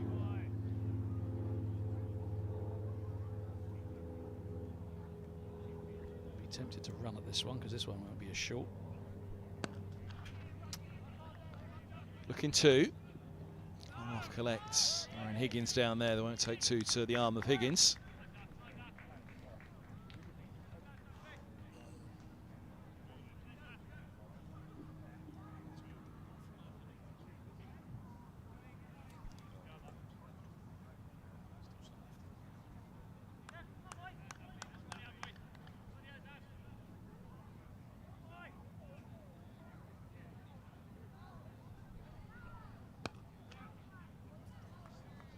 Gets through beautifully. Couple in the covers inside the inner circle, but a little bit of room found by Vince to end the over. Yeah, just placement from James Vince. He's got great weight of stroke. He times the ball beautifully, but it's again back of a length and didn't try and do too much with it. Just opened the blade, guided it through the vacant cover area. And that, after 3 decent deliveries, turned out to be another 14-run over.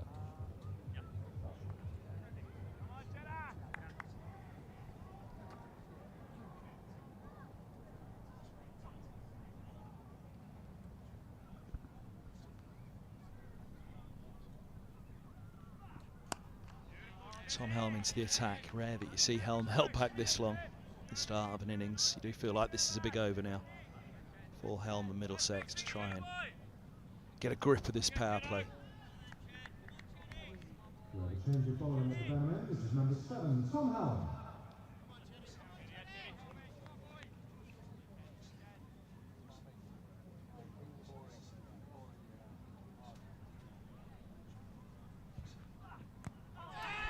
Leg side, only just. Can you get bat on it? Yeah, my instinct, little inside edge. I think that's what saved him, because it was back leg.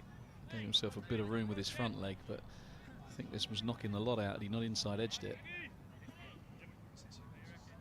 But yeah, little inside edge.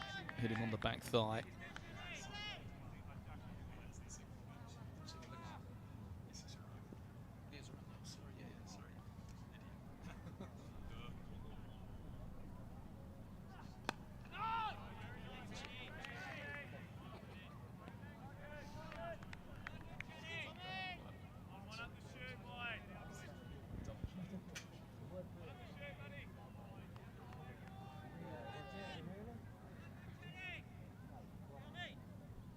Been around a long time now, Tom Helm, hasn't he?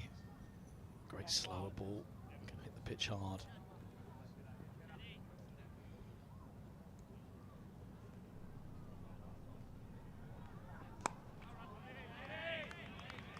As you say. That's what he does. I mean, when he bowls well, is he 6'5", 6'6"? Quick enough, not express, but he's bowls from a decent height, and he's got those changes of pace, and he's fit and firing. He's one of the best about.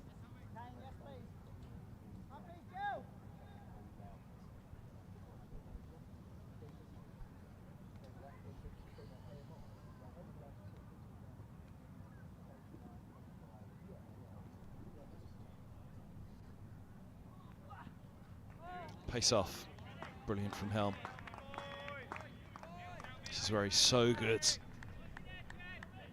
Yeah, I remember a game at Lord's, it might have been against, I want to say, Sussex a few years back, when he bowled the final over, only a few runs needed. I think he got Middlesex over the line. A couple of wickets in the over. He just couldn't pick that slower ball. It's one of the better ones around.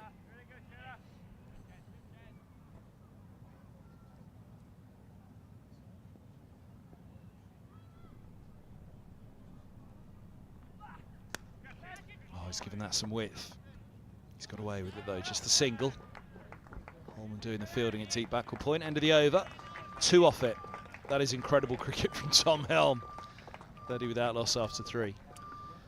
Yeah, quality bit of bowling. And it'd be interesting to see whether Lewis Deploy perseveres with him or they whip him out of the attack now. Because just a sign with that last one that Vince was beginning to pick that slower ball. He certainly didn't pick the one before. So sometimes the longer you get a look at a bowler, the more you can just adjust. So captains like to pull him out the attack, plonk him in again a bit later. But a couple of expensive overs, followed by a very strong one from a Middlesex perspective. So change of ends for Cornwell. See if he can hit the pitch more, bowling up the hill.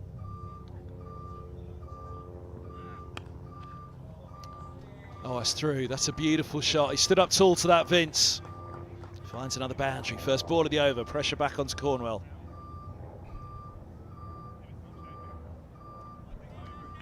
Yeah, always been a silky player of the cover drive, off drive, James Vince. No great foot movement, but just dips that front shoulder, puts the hands through it. Cornwell under a bit of pressure here. Young, fast, medium bowler.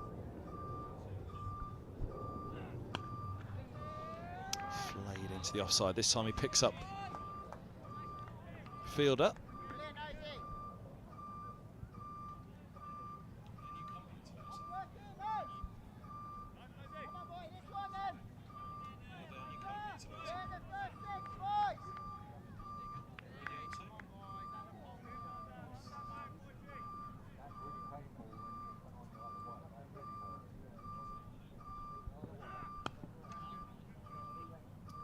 Straight through again. The sweeper will get round at deep point. Gedders, they're looking for the second, comfortably back.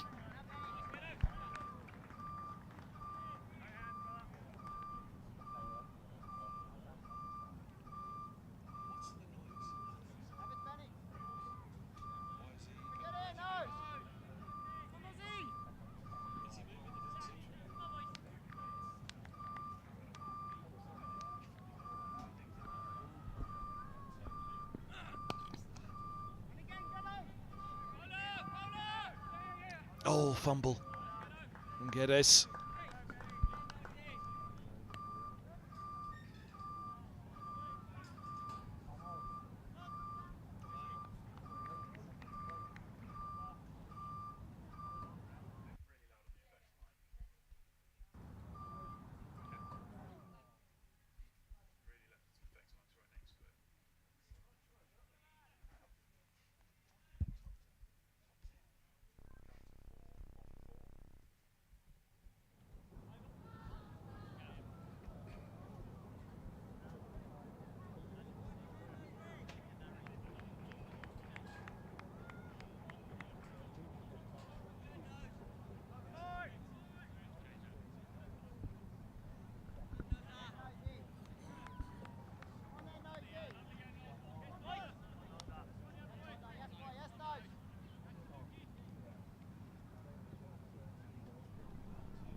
Oh, that's away again. This is really good. A bit like Stevie Eskenazi, a man who's just in total control of what he's doing at the moment. James Vince, he just knows where the gaps are. He's leading run scorer, as I mentioned, in the history of the T20 Blast. He's played so many games, he's hit so many gaps over the years. He just knows instinctively when to open the blade, when to put his hands through it, when to play the big shot. And, this is a tough task for young Cornwell.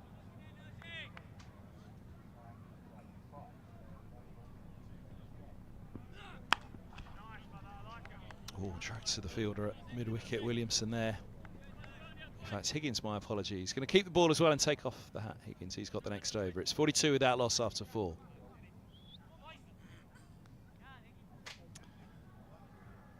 As I said off air, Kev denied, I think Vince holds the key for Hampshire Hawks. Very much the key wicket, much as Eskenazi probably is for Middlesex. They play similar kind of roles. Vince maybe more classical, but kind of set the tone for everything the batting unit does. So Higgins it is.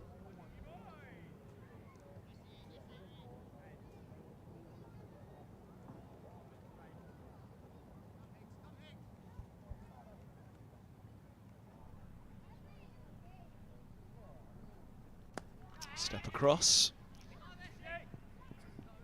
Just checks the drive for a single. Be interesting to see what happens here to young Toby Albert. He's we saw Holden, didn't we? Max Holden play second fiddle. Williamson did the same, but Holden very much second fiddle when Eskenazi was flying. Albert usually is the one that likes to get off to a flyer, and he's been rather overshadowed by Vince. It's whether he's sensible enough to just keep ticking it around or whether he'll lose his head. The fact he's been outscored by his senior partner.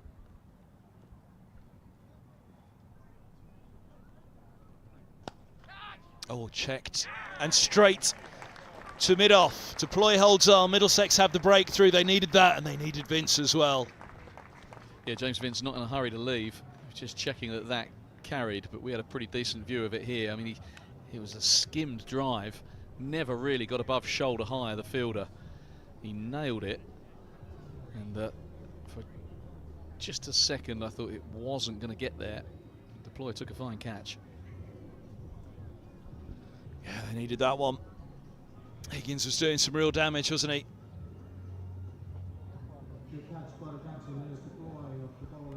Yeah, nothing wrong with that. But yeah, see how never got above head high, and he just got his hands underneath it. It was just dying on him. But, watched it closely. Didn't have to dive too far forward. 2 hands on it, and a very promising innings from the Hampshire Hawks skipper is brought to an end. So Higgins introduced, and he strikes. He so often impacts the game of cricket, doesn't he, Ryan Higgins? Didn't really do it with the bat today, so he strikes with the ball.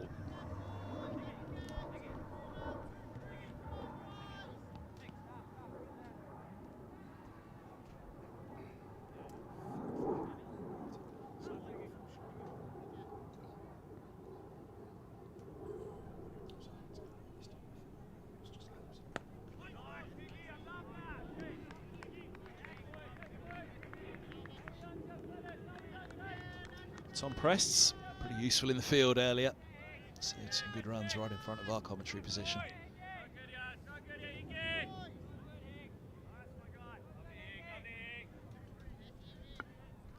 Yeah, a couple of impressive young players. Prest, Albert, Weatherly to come. He's a good player. Pressed away here, just turning into the leg side. Middlesex's fielding by and large has been good. Started well. But, the experience of Vince gone. No Chris Lynn. Injury to him, the Australian, who played beautifully against Sussex with a quick fire 50 to win that game. The only one they've won in 7. So he's a big miss. So a lot of it on the young fellas tonight. Shot of the Brains Trust on the balcony. And Tim Mercer.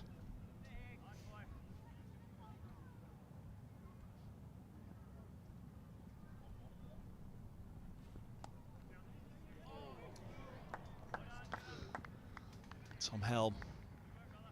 It's not too costly. He's taken enough off it that Holman can get around. Yeah, burst through the hands, didn't it? Went quickly off the bat. So maybe took a little bit of a hop in front of him. But we did see a lot of that, I was going to say, in the Hampshire innings, didn't we? In the Middlesex innings, indeed. Yeah, I think he would probably have felt he should have stopped that, but didn't run away to the fence at least.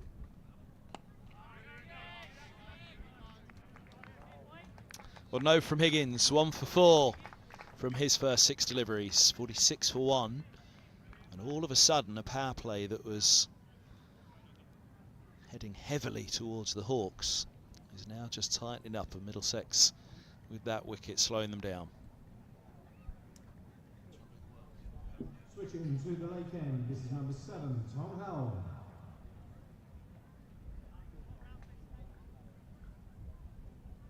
Yeah, it's the experienced pair in tandem here, Helm and Higgins. Ice cream van is still looking pretty inviting.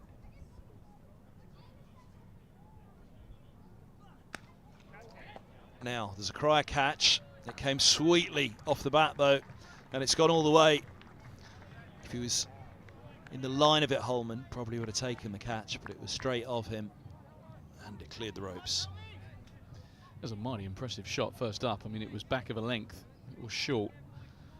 But Prest, when you first come in to judge that pull stroke, just take it on with full conviction. That was a hell of a shot.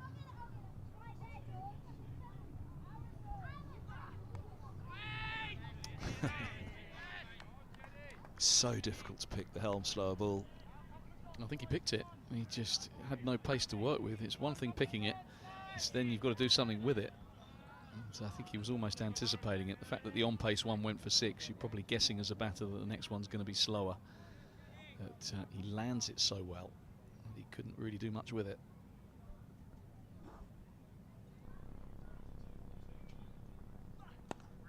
Follows him. It's well played, though. Managed to squeeze it away for 2. Cricket all round, including the backing up with the throw in from the setting sun behind our commentary position over by the players' pavilion.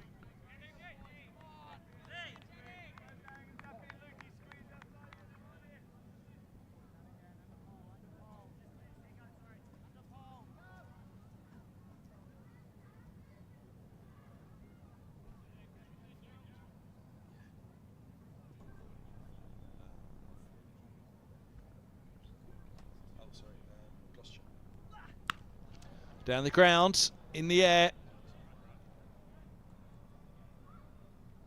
Oh, what a catch. Goodness me, he's dropped some big ones lately, Lias Deploy, but not this one. The new skipper holds on. Another big wicket. A very big moment. Tremendous catch and a great bit of bowling from Tom Helm. Completely fox pressed with the slower ball. And he went through it. Middled it actually, went straight up in the air, miles up in the air, and it looked like he had it under control, and at the last minute, whoop, there it is, and he had to go back with it. Those over your shoulder, often the trickiest, but no great celebration, but a big moment in this match. So second wicket goes.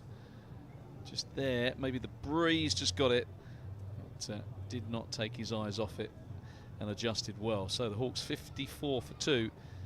impressed after that impressive 6-over mid-wicket. Has to depart. He's gone for 9. Joe Weatherly. Join Albert in the middle. Helm 2 to come of his second over, 1 for 10. Sudden take those first couple of overs out of the innings, and this is a very good power play now for Middlesex. 28 scored off the first 2 overs. Yeah, I'm not sure you're allowed to take those overs out of the innings, Kev. At Merchant Taylor School, you can do what you want.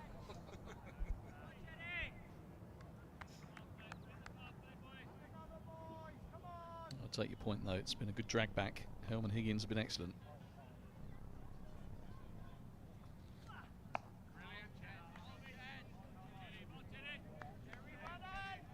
I think it'll be the frustrating thing for Middlesex. This side will be as close to as good a T20 side as they put on the field. I think little missing for this game. They've obviously got Cullen injured at the moment. Options in this squad, though, to move this team around as they see fit. May have got it wrong on Sunday, leaving Cornwell out. It was a big week for them, isn't it? They play the 3 sides directly above them.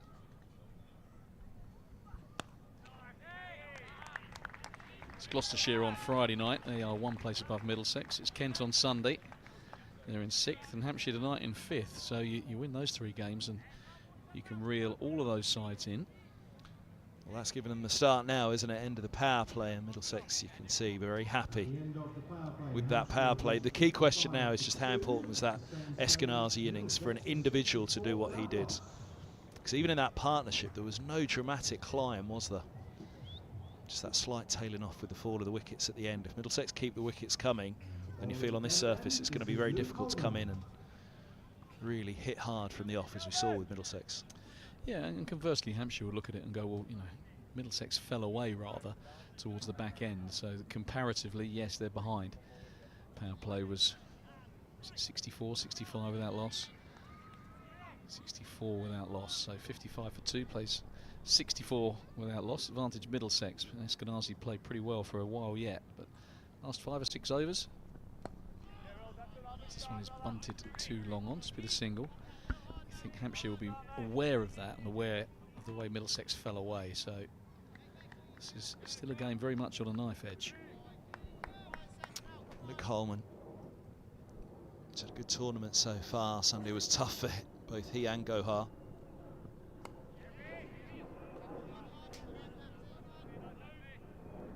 They had the spin twins, Middlesex, when they won this in 2008. Murali Kartik and Sean Udall. The left arm of Dirk Nannes, with the guile of Tim Mercer and the experience of Tyrone Henderson.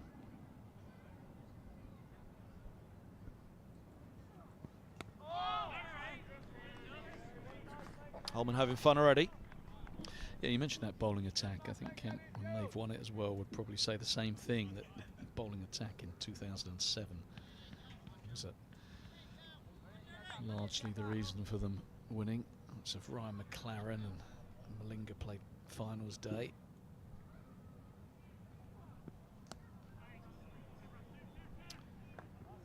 Cut through, cut for a couple. This would be a point going back to your batting lineup that you were talking about. And Kane Williamson is one of the best in the world, and why wouldn't you want him in the dressing room? But in terms of the role he plays in the team, you could argue that if you've got a gun overseas bowler, this one is pushed to long on. But the trade-offs with someone like a Williamson is that, you know, your younger players, they learn so much off him. But actually, if you take the slightly longer term view and the bigger picture, actually just being around the likes of Kane Williamson might end up furthering a lot of careers. Full bunger, but he gets away with it. Just a single down the ground. Ends the over, just 6 off his first over from Holman. Very good from him. Very good for Middlesex. 7 overs done. Hampshire 61 for 2. In terms of what Williamson may bring at the top of the order, he brings consistency, but he hasn't probably taken games away from opposition. He hasn't played an Eskenazi type innings. So you could argue that maybe that overseas slot. Returning to bowl at the late There's an argument for saying if that was Zafar Gohar. one of the best bowlers in the world as opposed to one of the best batters, that might balance the side up better. But swings and roundabouts, isn't it? Zafar Gohar, it's the spin twins in tandem. Very highly regarded, Zafar Gohar, Luke Holman. Huge amounts of potential. It's a partnership that is exciting for Middlesex if they can come together. It's our first over, second of the innings. In the power play it was for Gohar, went for 13. Yeah, and they go back to your point about the Udall-Kartik partnership. Certainly in the early days of T20, I remember Nayan Doshi, left-arm spinner who played for Surrey. Surrey won the inaugural T20. I think he was the leading wicket taker that year. There was a theory that actually spin was the way to go for a lot of teams. Take the pace off, good spin. Up in the air, cry a catch, but it's lofted into the space. Oh! He scooped it up onto his chin there, I think. Geddes as he flicked it back in. It's a beautiful shot from Joe Weatherly. It's just a pocket that isn't accessed enough in white ball cricket. I think over extra cover, left arm spin, into out, beautiful shot. Geddes, decent effort, but again, ball bouncing. Fielder at full tilt. But yeah, I just wonder whether spin has been less of a factor in recent times, where batters now are so adept at the reverse sweeps and just hitting the ball out park. Oh, that was a beaut from Gohar, and it could cause trouble. Yeah, it was Max Holden. He's so sharp in there, backward point. I think it was the throw was a little high, which is probably why Zafar Gohar caught it. This got nurdled. There was a bit of a mix-up, bit of a stop-start, hesitation, and Gohar, I think he was probably home.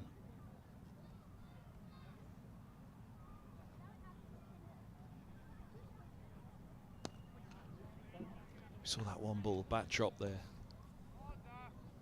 As Albert was running through, Gohar's going to bring it to him. Saw that one ball from Dawson, didn't we, which really ripped against Stephen Eskenazi in the Middlesex innings.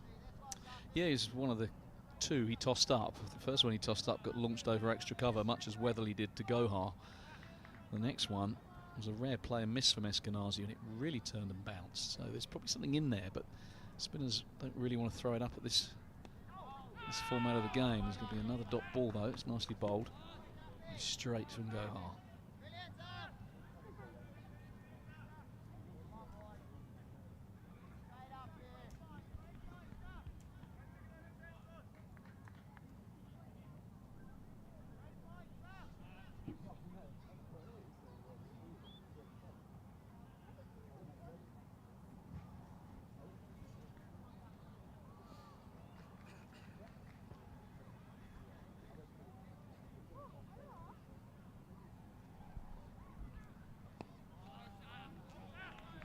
Bowled, well played. It's a good over from Zafar Gohar, just the one boundary off it.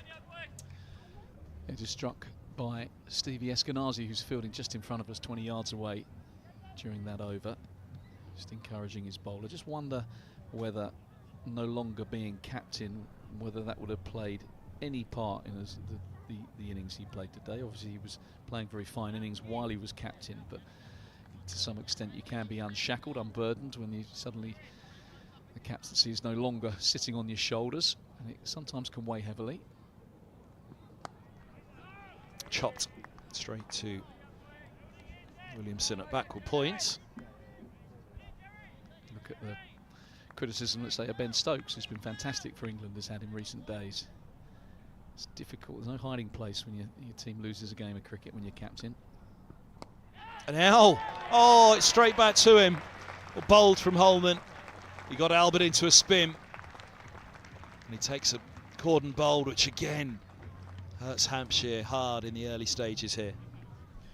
We see so many cordon bowls, don't we, in this cricket, and some of them are spectacular. This is about as straightforward as they get. Just try to flick it to long on, leading edge. It was a decent length ball. We probably would have been better off just bunting that square on the offside, but try to get it wristily to long on. Holman has his man.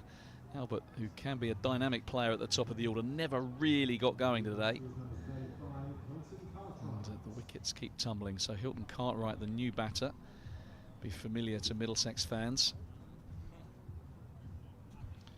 Yeah, he really did struggle for weight of runs in his time with Middlesex when he was brought in primarily as a batting all-rounder, but it was the wickets that he managed to pick up. He's playing today exclusively as a batter. Didn't see him turn his arm over. Always get slightly nervous for a team when a former player strides out to the crease, and particularly one that didn't go so well. He'll have a point or two to prove. Remind everyone why they signed him a few years ago. He's got a job to do here. Required rate is over 10 already. Yeah, it was a tough watch for Middlesex, that collops at the end, but it's put into a bit of perspective now. It was as tough because of what happened at Bristol on Sunday. Lightning striking twice. However, on this occasion they were setting the target.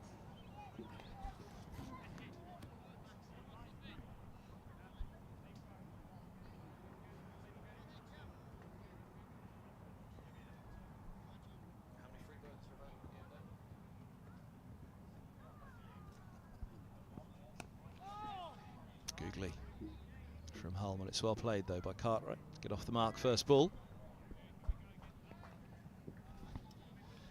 Yeah, just thinking back to their Middlesex innings, they're 120, weren't they, off 12? They're exactly 10s. So, by my calculation, that was 67 off the last 8 overs, which is not what they would have hoped for.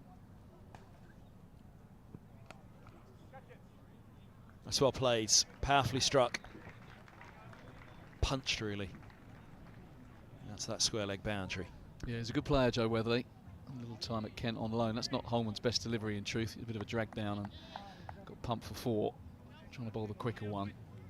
Just pulled it short and Weatherly cracked it for 4. Kent beat Hampshire at Canterbury, a game I did on commentary, and 3 early wickets, and Weatherly was the one that got 50 and played a proper innings. Up in the air, safe. Quite safe indeed, out to the deep cover point. And what I like about him, as I mentioned in the last over, he hits those pockets, finds gaps, hits over extra cover, doesn't necessarily take on the fielders who are back on the rope.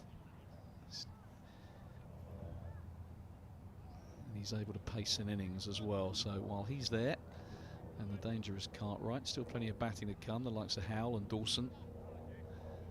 Middlesex want to keep chipping away with wickets. It's nicely played, really nicely played. Cartwright has his first boundary. Quite possibly the first reverse we've seen of the day. First successful reverse of the day, I think. That was not a bad option to Holman, because he generally bowls it with good pace. So you can just use a reverse sweep that you just use the pace and go fine. And down the hill as well, it races away. So good start from Cartwright. That's brought the rate down to exactly 10. Yeah, it's a partnership really, isn't it? It will take something brilliant, particularly from one batter, but you feel like someone's got to be there with them, that pressure starts to shift back to Middlesex.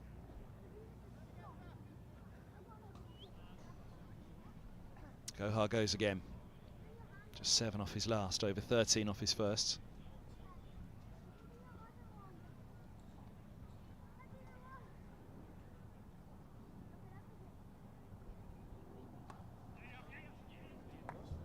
Gets through. It'll be annoying because it just sat up a little bit. Didn't quite get hold of it though, Weatherly. Back for 3.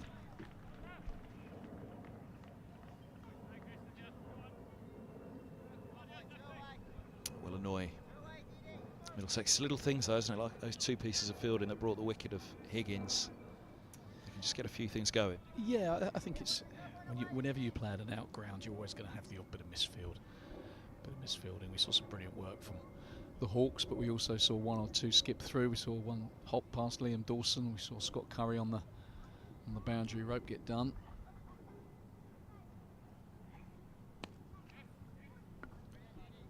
Stroke nicely. Just the single though, the sweeper out there, Geddes.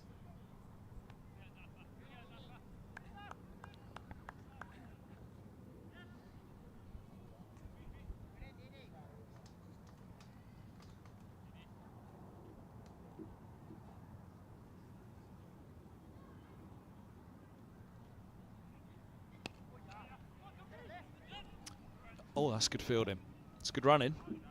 It's good cricket all round, to be fair, but It was nicely bowled, wasn't it? Took the pace off. Just at this slightly cat and mouse stage, Gohar knows that the Hawks have lost a couple of wickets, so he can just use a little bit of air, just to try and tempt them into a big shot. Hampshire resisting the temptation.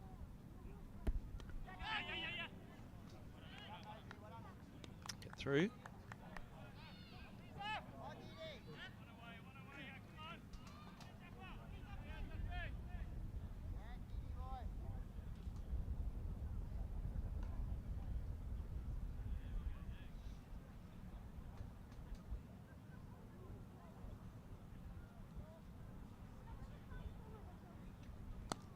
Gives himself room, finds that gap again. Geddes isn't going to get there. It's just a high-class shot, and you don't see players do it enough. That is a big area, expanse of grass out there, burnt grass as well. A race across. There's no one there at extra cover, and he can't go further in front of square Geddes because that back cut will then beat him on the other side.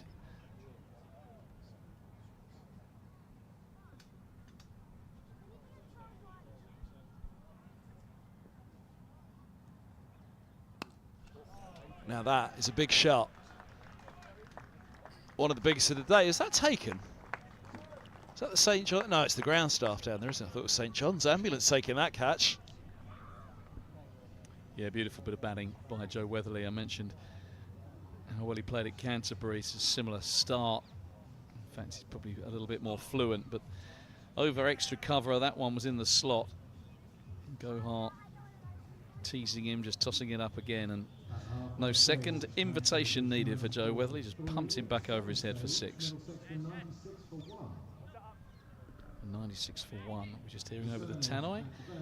At this stage, plays 94 for 3, so nip and tuck game.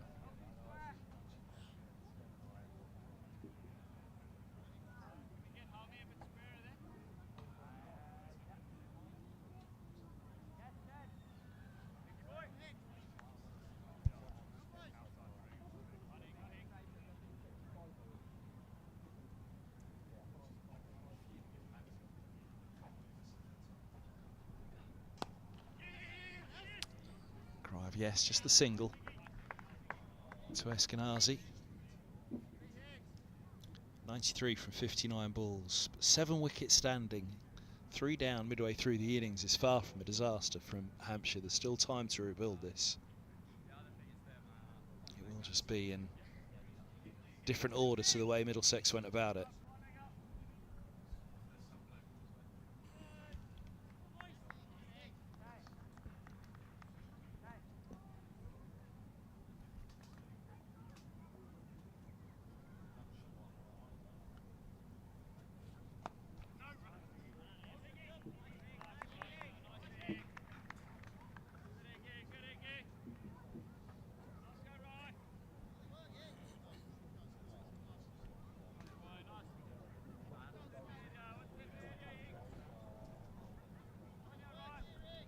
Shielding his eyes from the sun, setting away behind that cameraman. That's where we're sat in the commentary box. Another one down the grounds. Sweet connection again. Just short on that occasion. Oh no, it's a 6. Yep, no complaints from the fielder. 6 it was. Yeah, just got enough of it. A bit low on the bat, that one, but again in the slot. And very like Eskenazi. Whenever they went full and in the slot, he just hit through it. It's quite a short boundary there. Toe of the bat. Still goes all the way. We talked about the Eskenazi strike rate of just over 200. That is where Weatherly is at the moment.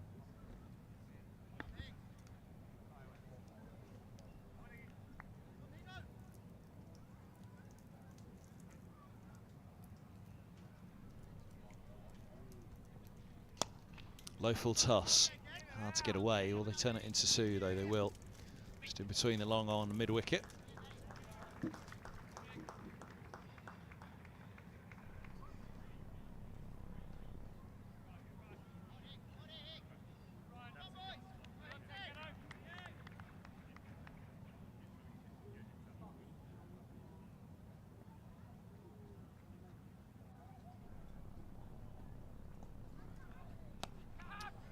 Bounce that one into the surface, but onto it quickly. Hook's fine at mid-wicket. Weatherly's motoring here.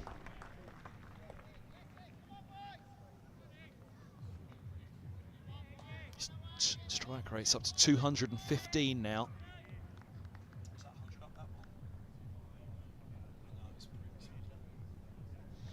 He's on to 41 from 19, 107 for 3.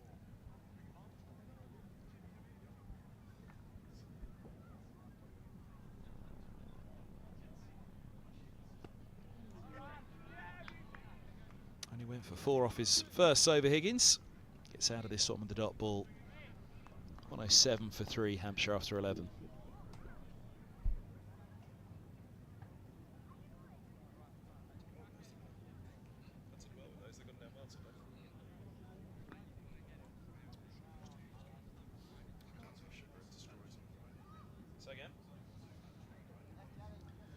So still the likes of Benny Howley and Dawson, James Fuller to come. Plenty of batting for the Hawks.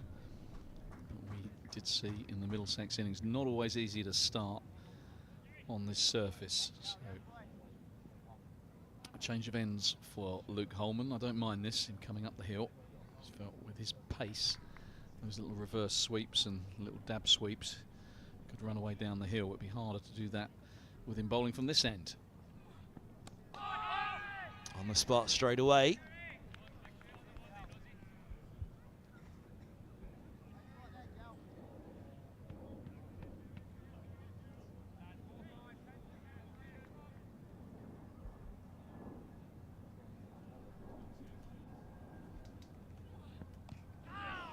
And again, there or thereabouts on the stumps. Turning it both ways. Just fancied pulling that over the deep square leg boundary. Wasn't quite short enough. Skidded on him a bit. Holman does get it through at quite a lively pace for a leg spinner.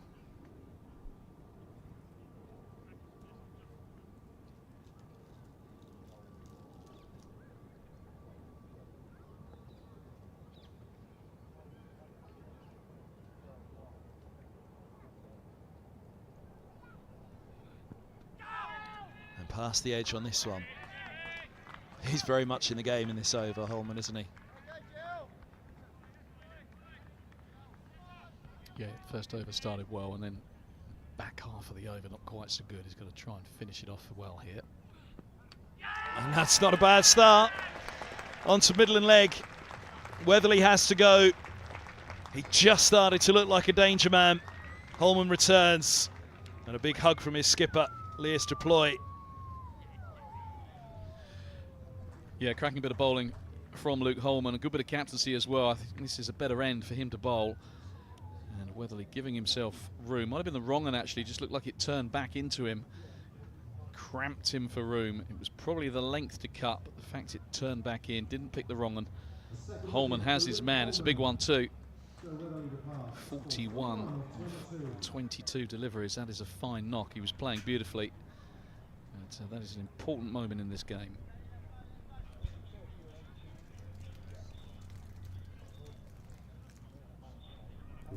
Number 26, James Fuller. James Fuller, former Middlesex man. Boy, he can hit a ball as well. Really gives it a whack. It stays hit. In the all-rounder role in this instance. 2 former Middlesex men in the middle. No sign of Nick Gubbins here tonight, though, which is disappointing. Not part of the T20 side, but tuned in at home. Best wishes to the Gubbins family.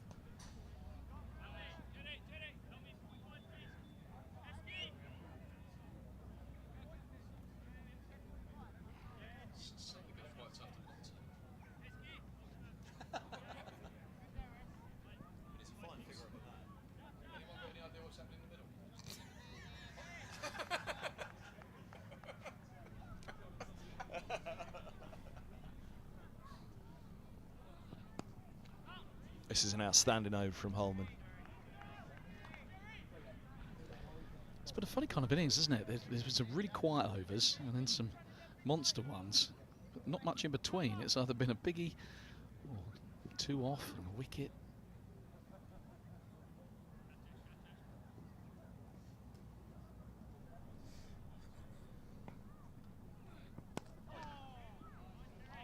single. 3 singles and a wicket. The 12th over of the innings. Holman 2 for 19 from his 3. Brilliant from the young wrist spinner, especially after a tough day on Sunday that both he and Gohar suffered. And it's going to be Gohar to bowl the 13th. Yeah, double spin. There is a little bit in this surface, as we saw when Liam Dawson was bowling. That wicket of Joe Weatherly from Luke Holman just turned back in to the right-hander. That's what it did for him. So just an opportunity here for Middlesex to turn the screw. A change of ends for number 77. A couple of batters relatively new to the crease.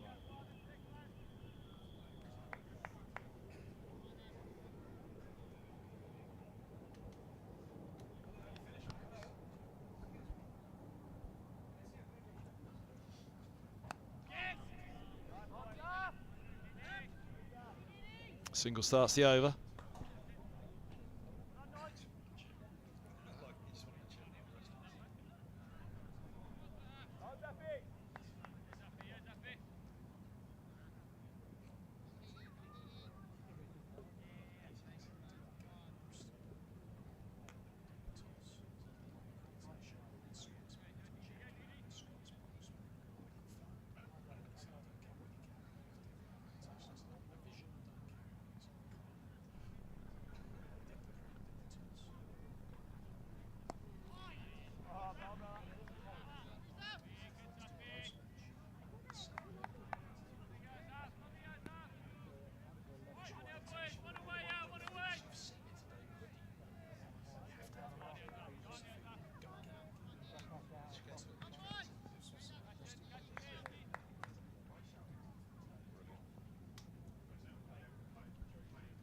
Down the track and down the grounds.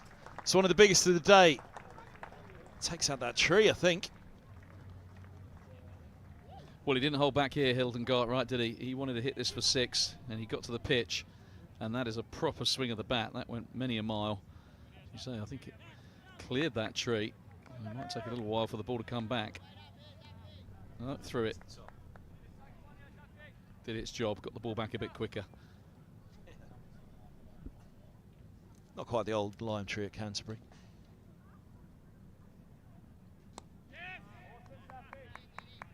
Did you hit it many times, Fultz? Once or twice. Usually along the floor, just trickled into it.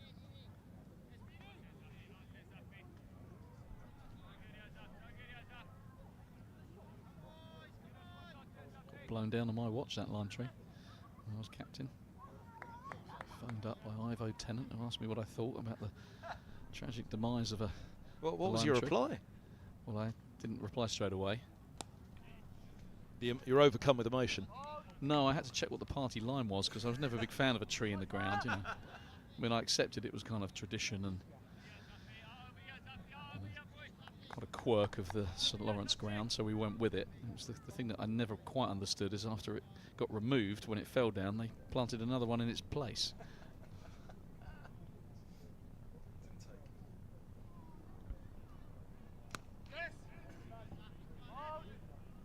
No, it did take. It's now just outside the way the ground's been kind of reconfigured with the flats and everything's moved over a bit. It's actually now outside the boundary rope.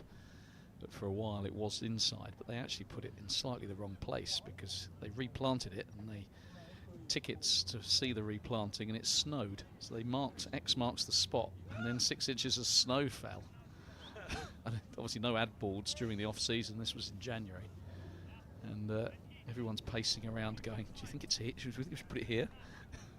It was just a sea of white and the X buried. So yeah, it wasn't quite where it was intended, I think. It's outside the ground now anyway, but yeah. Returning at the lake end, number 10, Noah Cornwell. Cornwell had a tough start, didn't he? Number 26 from his 2. Yeah, I think this is an important moment in the game. Left arm opening bowler, important he comes back well here. Opportunity for him with Fuller new to the crease. If I was a Hampshire Hawk batter, he's one I might be looking to line up, put him under pressure early in the over.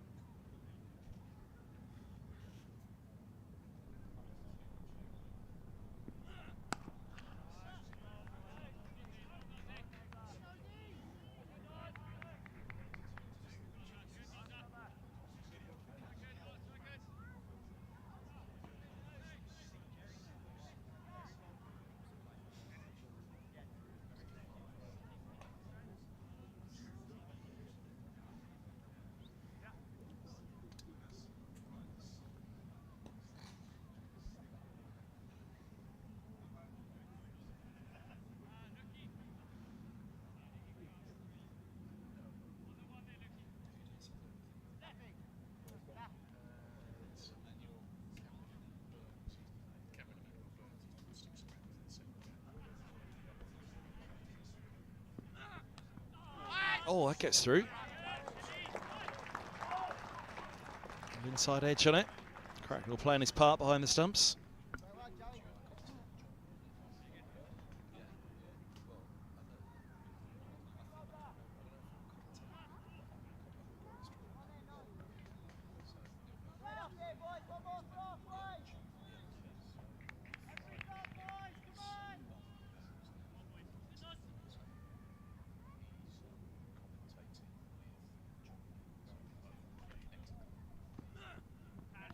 Oh, now, what did that take on the way? Just a little bit of a hip guard. Well, Fuller's saying, why is that not a wire? But I thought I heard a little something on the way through.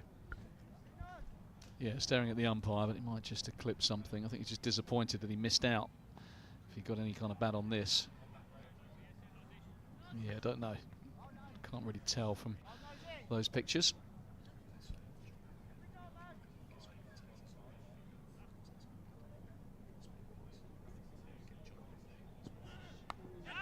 Up in the air, but safe. One bounce and four.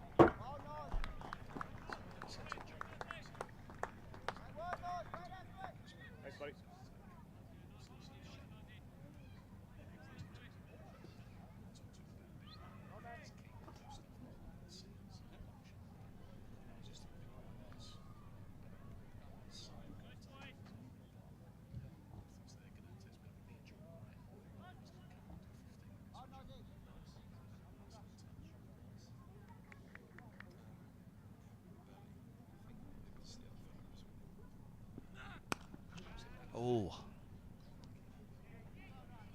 Higgins does well to hold on. Also, the bounce on that would have been pretty unpredictable. It went so hard.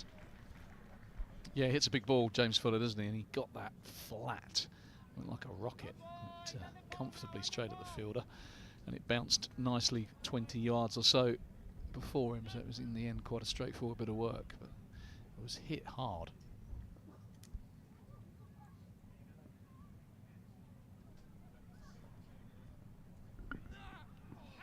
Catch it's the cry, and catch it he does. Cartwright departs. Cornwall around the wicket to the right-hander. Cracknell doing his part again. And it's 5 down with 127 on the boards. Yeah, great comeback from the young opening bowler. Just 6 runs off that over and a big wicket to Hilton Cartwright just to change up. Just seeing whether that was bat or just brushed the pad. I'll have another little look at this. Yeah, difficult again to tell. He looked disappointed, Hilton Cartwright. It might have been that disappointed with the shot, perhaps disappointed because it might have flicked the trousers, but it doesn't really matter. He is on his way. Cornwall strikes. Benny Howell, another all-rounder, making his way out to the middle.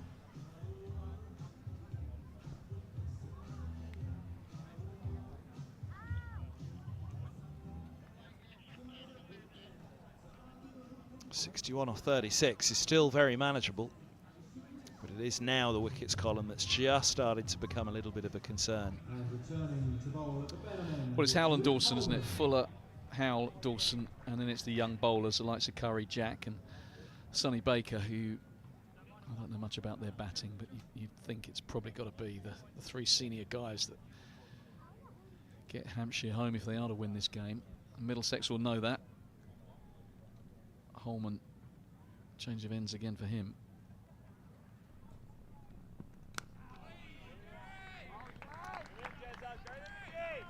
Top ball hits the skipper.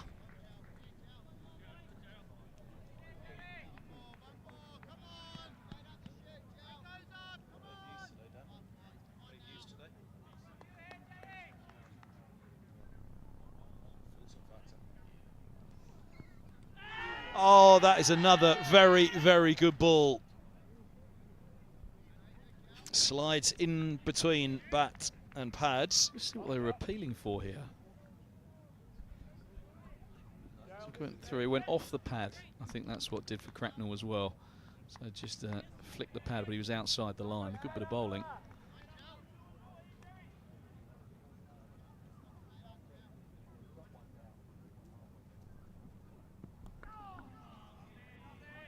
Smothers that one away down to deep backward square for a single.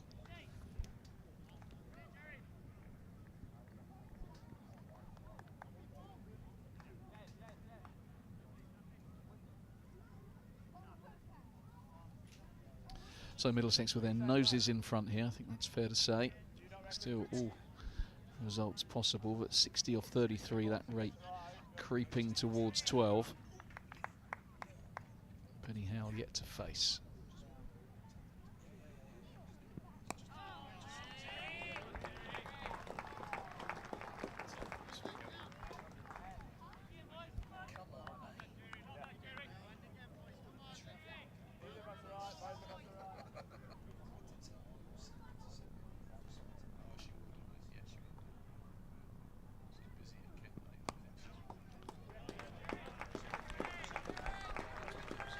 Just a single off the over. This is massive for Holman and for Middlesex in this game, but a great comeback from the wrist spinner after a difficult Sunday in Bristol.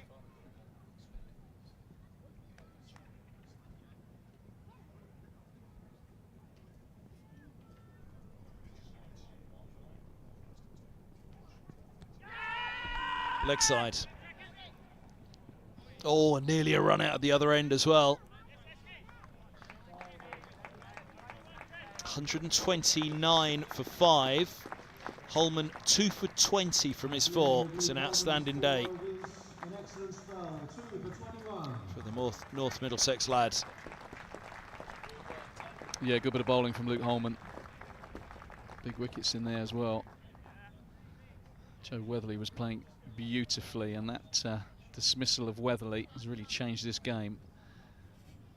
29 for 5. 59 off 30.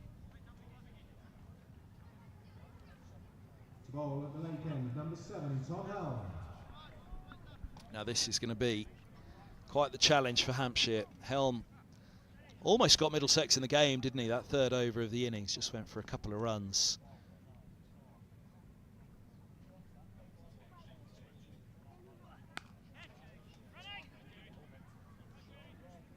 Going to get 2. Tumbling stop. This is what hurt Middlesex in the chase on Sunday. David Payne's entry into the attack for Gloucestershire. How were they going to get Payne away in those death overs? And as the wickets were tumbling, all of a sudden you knew you had to get around that Payne over.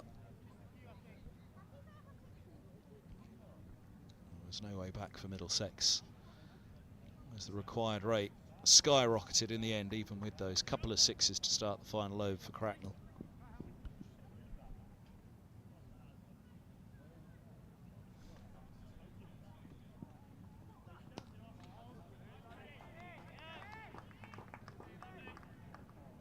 This figures 1 for 14 from 2.2.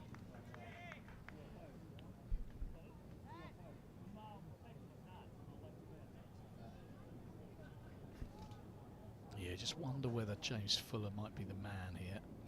For Hampshire, you would have seen a bit of Tom Helm over the years when they played together, and I think picking that slower ball has been tricky, hasn't it, for the visiting side? But Fuller will know all about him. You would have seen him at close quarters. He's no doubt batted against him in the nets. Interesting to see whether he can locate some sort of positive memory of walloping him. That's a nice pick-up. Good claim by Gohar on the bounce.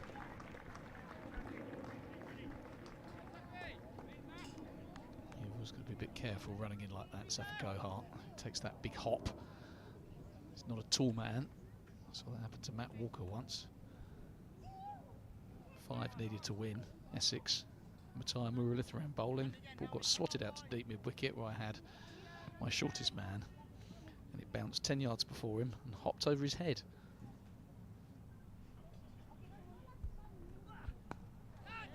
Now, Dolly's up, but safely.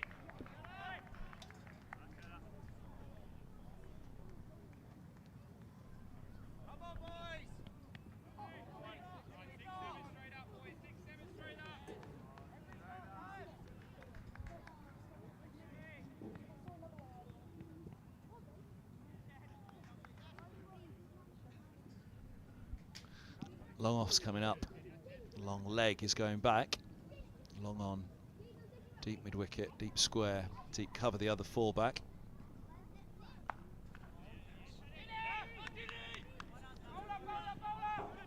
Tucked up by that one, Howell, just a single.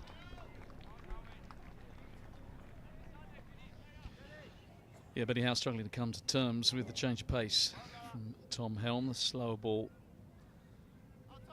foxing him, and then the quicker one he was late on. Not quite sure what's coming out of the big fast bowler's hand at the moment. This looks like a knuckle ball. This is going to be the off-pace one, will be my guess. Dragged again. One bounce to the fielder. Hawks struggling to take flight at the moment. 16 bowls, 135 for 5. Yeah, it's interesting. The camera homing in then on Tom Helm's grip. You could tell that it was going to be the slower ball because he was bending the knuckles behind the ball. Obviously difficult for the batter to see, and then he'll cover as he's running in, he'll cover it. Just wonder sometimes whether the non-striker can actually see what's going on, and almost signalled it once with Alan Mullally when he had it swinging beautifully at Leicester. We couldn't pick him, and then from the non-striker's end you could see which way he was holding the ball, so we would hold a bat in a left hand or a right hand to let the batter know which way it was going to swing, and that foxed him for a while until one of us got out. But, sometimes you can pick things up at the non-striker's end that you can't see from 22 yards further afield. Down the ground that goes, and all the way into the temporary stand. Over long on, that one ended up. Yeah, a few batters hit it harder than James Fuller. He picked that one and baseball batted it for a home run.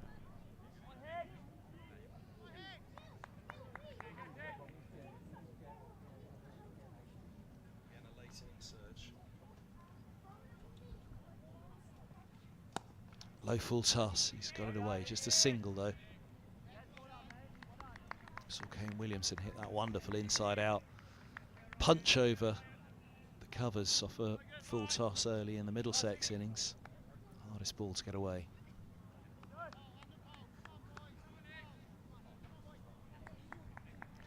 Do with the old baseball cap on that side of the ground, can you? I was more focused on the ice cream.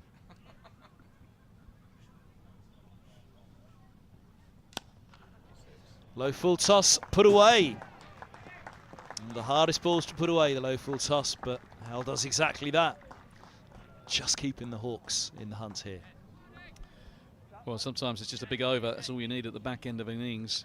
Take an over for 20, and the game can change very quickly as the overs tick down. So Higgins has been excellent. He's conceded 2 maximums in this set. Needs to tighten it up. Oh, he's bowled him. Middle stump goes.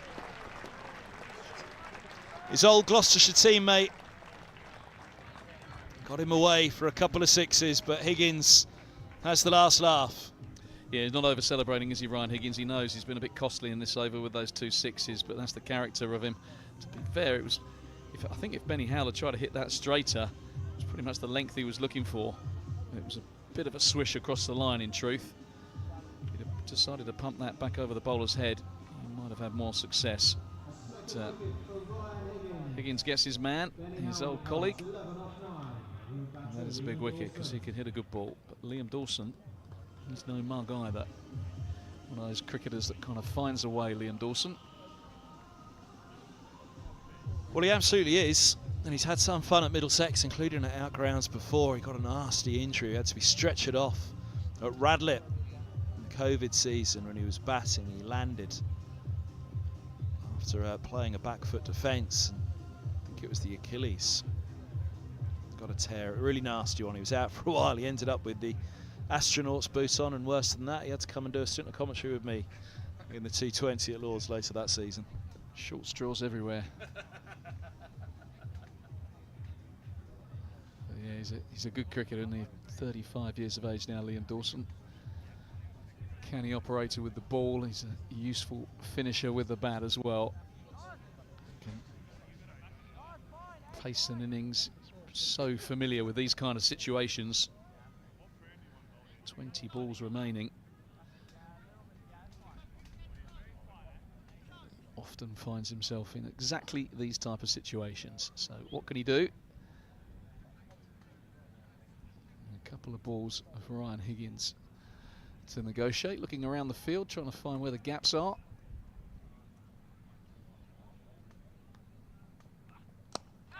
Chipped. Oh, just wide of Eskenazi. 4 first ball for Dawson. Yeah, it was a good shot. Wasn't totally convinced he knew where it was going, but he got the placement into out. See how he just opened the face, steered it wide of mid-off. Eskenazi-like in terms of getting that ball there. Extraordinary shot, really. He starts with a boundary.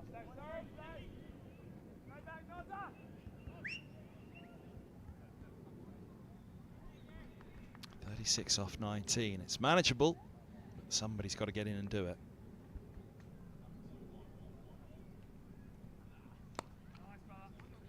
Boundary followed by a single. Yep, Dawson keeps the strike. Good comeback from Higgins. 13 off the first 3 deliveries, but still pretty decent over from a Hampshire Hawks perspective. A couple of maximums, a boundary to Dawson. 18 off it. But as I mentioned earlier, it's just the young bowlers to come. So if Middlesex can break this partnership, they will very much open and end up.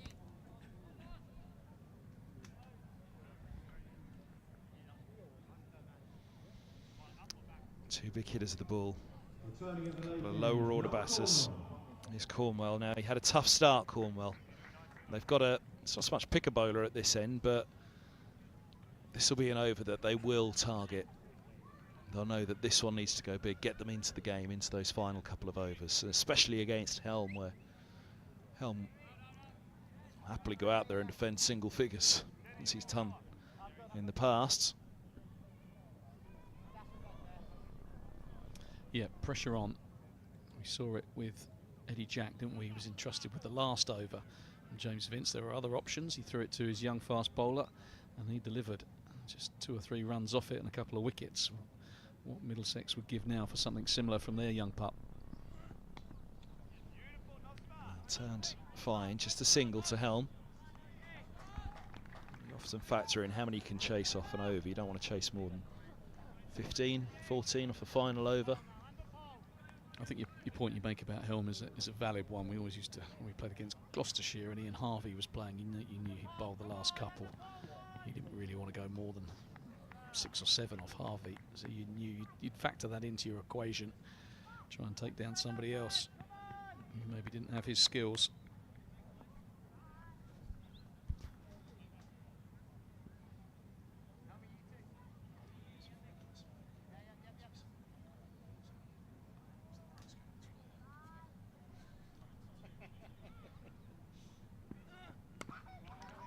Slow ball, wide Yorker from Cornwell. Good from him.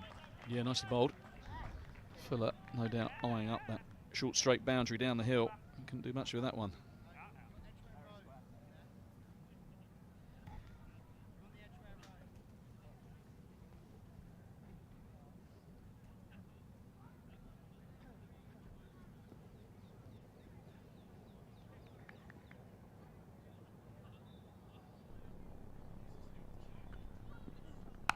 Now down the track, forehand smash, straight to long on. Higgins holds on.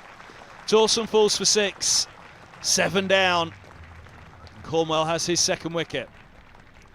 And that's a case of learning from the opposition. We saw with Eddie Jack, he slapped it in that kind of length. And the Middlesex batters kept holding out in this fashion late in the innings. And Cornwell has done exactly that. Bang it into the surface, bit of off-cut in the delivery, and Higgins intercepts. Dawson got a pretty decent piece of it. Higgins expertly positioned and takes a simple catch. So well bowled, young Cornwell. And you can see he's delighted. Punches the air. The dangerous Dawson departs.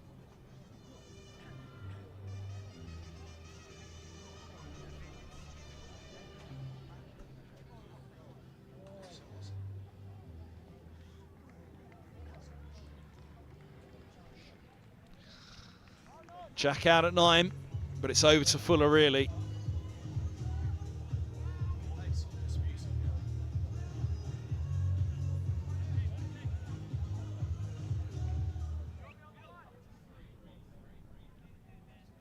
Now what does Jack do here? Drop the single for Fuller? It's Helm to bowl the 19th, I reckon.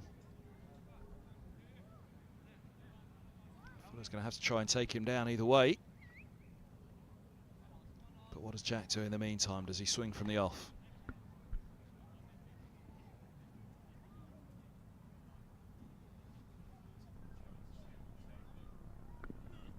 And there goes the first ball. He's clothed it. Just a single over to Fuller. Feels like they need a couple of boundaries here to end this over. Yeah, Fuller's the man here for Hampshire. Hasn't quite got going. One very big six, but not much else. Cornwell's come back well. A couple of expensive ones first up when he really tried to pitch it up and swing the new ball. Just didn't quite get his lengths right. Since he's gone away from that, bowled it into the surface, he's looked far harder to deal with. Oh, slow ball bouncer. That's brilliant. Really good from Cornwell. Yeah, it's great bowling. Fuller wants that one in his slot, doesn't he? He's eyeing up that straight boundary. Off pace into the deck, completely flummoxed.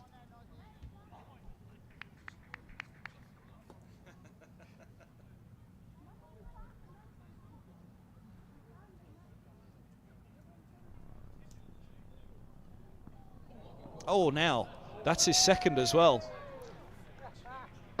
That's his second of the innings. He's out of the attack, Cornwell. One slipped out early on. Well, I'm not sure they've realised that. Is he at the attack? Yeah, yeah. Cap's handed over. Yeah. So it's a no ball and a free hit. Well, it's a huge moment because it's gone for 4 as well. So free hit, bowl it again. That one's Now, cost. who bowls this one? Leas Deploy is taking off the cap. They've only got the 5 bowlers. Yeah, but at least he's only got to bowl 1 delivery. Well, he hopes 1 delivery. So he doesn't let that one slip out. It's a shame because he bowled such a good over to that point. But that's the experience. It was interesting when he got the wicket. The man closest to him was Kane Williamson. And the first couple of balls excellent. But yeah, Deploy looks like, was it bit of left arm spin? And Fuller on strike. So this could go one or 2 ways. But if I was James Fuller, I'd be essaying something pretty savage. He's just opened the stance. He's gone across. Oh, low full toss down the ground. 6. And goodness me, Hampshire are back in it in a flash.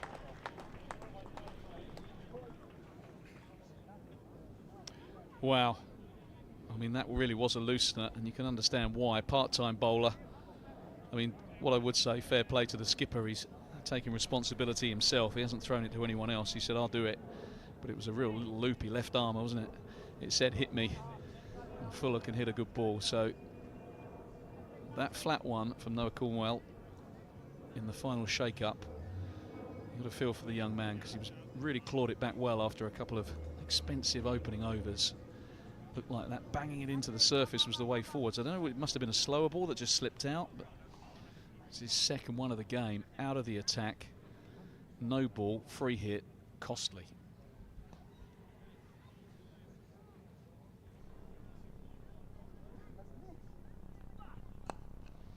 Helm with the 19th as predicted. Jack takes the single. Now, what does Fuller do here? Do you say against Helm, who's going to be so difficult to hit? He's only gone for 18 off 3.1. Do you manage this over? Well, set yourself you've now up? got, because you've had that very big finish to the previous over, you can now. I mean, I'm not sure James Fuller will be thinking in that way. If he gets one in the slot, he'll probably still try and mash it. But you can just knock it about. Bowls, well played, I'd suggest. Very well played. They're looking to, and back they come. Throw to the bowler's end. Flat throw. Not out. Great cricket. Fast bowlers trust there. The brains trust, just knocking into the leg side. We saw Middlesex try that. And Hilton Cartwright did a great job out on that boundary, stopping those twos. But, Fuller and Jack, at this stage of proceedings, chancing their arm and getting home.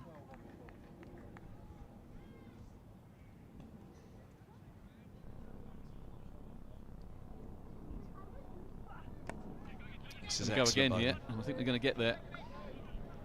Yep, in and out for Jack. And go to Fuller's end this time.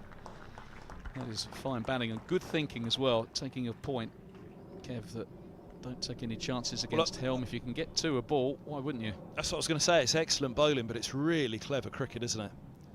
I mean, they'll know so well, Tom Helm, this man, as much as any other, as he said. But most counties now, look at the tension, they know. Who can't This watch? is the tournament on the line, isn't it, for Middlesex? I mean, we build this as a must-win. He's second from bottom in the group. I mean, it's not mathematically beyond them. Even if they go down today, there's still a mathematical chance, but not much more than that, you'd think. The picture told a tale, didn't it? Tension's on. Pace off from Helm. He grunts but takes the pace off. Tumbling stop. They've taken 2 again. This is absolutely outstanding from Hampshire in the chase now. They were given a lifeline, and boy oh boy have they grabbed it. The big question is who's going to have the last over here. Probably Higgins. We know it's not going to be Cornwell. He's out of the attack. I doubt very much whether deploy will be employed anymore. So,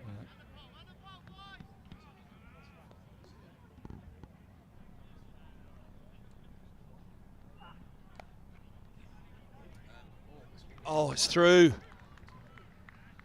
Hold them to 2 though.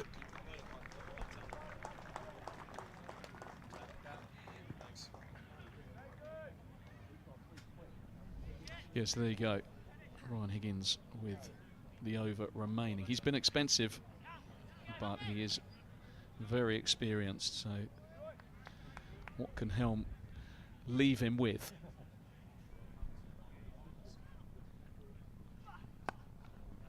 Tickles the single out to deep mid-wicket. That's a very, very good over for Hampshire, even though you'd look at it from a Middlesex point of view in a wider circumstance and say he's not gone for a boundary, but they've managed that over, haven't they? And 10 to win from the final over. Well, we said 15, they'd certainly taken 10. Yep, 10 to win, and James Fuller on strike. That's the key bit. He managed that beautifully, bunting those balls into the leg side, gliding them into the offside, getting back for those 4 twos. Meant he could monopolise the strike, and Jack's done his bit by sprinting up and down the 22 yards and getting his senior partner back on strike. So 10 required off 6. These sides, remember, tied down in Southampton in a truncated game. Could we have 2 ties? Has that ever happened before in a home and away history of the Blast? A home and away tie? I'm not sure it has. I mean, it might have done, I'm guessing, but I doubt it. I mean, it feels like it's Hampshire's to lose now, doesn't it? But 1 wicket could change everything. In fact, 1 delivery. It doesn't even have to be a wicket, a dot ball. Well, a dot ball or even a single. Get Eddie Jack back on strike. He's no mug with the bat. Well, that's going to be the interesting one for Fuller, isn't it? Surely they've got to go long off and long on back, and he goes Yorker. Well, this is the discussion at the moment. Higgins and deploy. Well, they could have just asked me, Fools, couldn't they? What are you saying out there as skipper right now? Well, I think that the problem with telegraphing what you're going to bowl is that James Fuller, who has long levers and can hit it mighty hard, if you get it wrong, you're going to go the journey. So they've got fine leg and third man up, long off and long on back. Well, it's a pitch where the scoop or the little dab hasn't worked today at all, so there's a good reason to have those 2 up. Yeah, and I don't think that's Fuller's game. I think he's a striker of a cricket ball. He's not a deflector. And I think he'll fancy trying to hit Higgins back over his head. There's a lot of acreage straight. Great start. Now they take the single. That's the interesting one. That's a big call from Fuller. That, for Middlesex, as you say, wicket dot ball. Cracknell's not happy with the throw. Who was that? I'm going to guess it was his mate Holman out there because he sprayed him like that. Yeah, I mean, what I like about the way James Fuller's done this is he's not panicking, is he? I mean, he didn't look to sprint back for 2. He knew it was only 1, but he just kind of ambled through. It was like, Eddie, over to you, mate. I trust you. I believe in you. Certainly no thoughts of not taking the run, which I think is right. Jack's a more than useful tail ender. So I think the order of the day here is if you get 1 in your slot, you try and belt it for 4. If not, you get Fuller back on strike. They are 2 blows away. My money's on the tie, Kev. The tie specialists, these two. Doesn't really help either side, does it? A second tie. Would they both take it right now? Well, Hampshire probably wouldn't.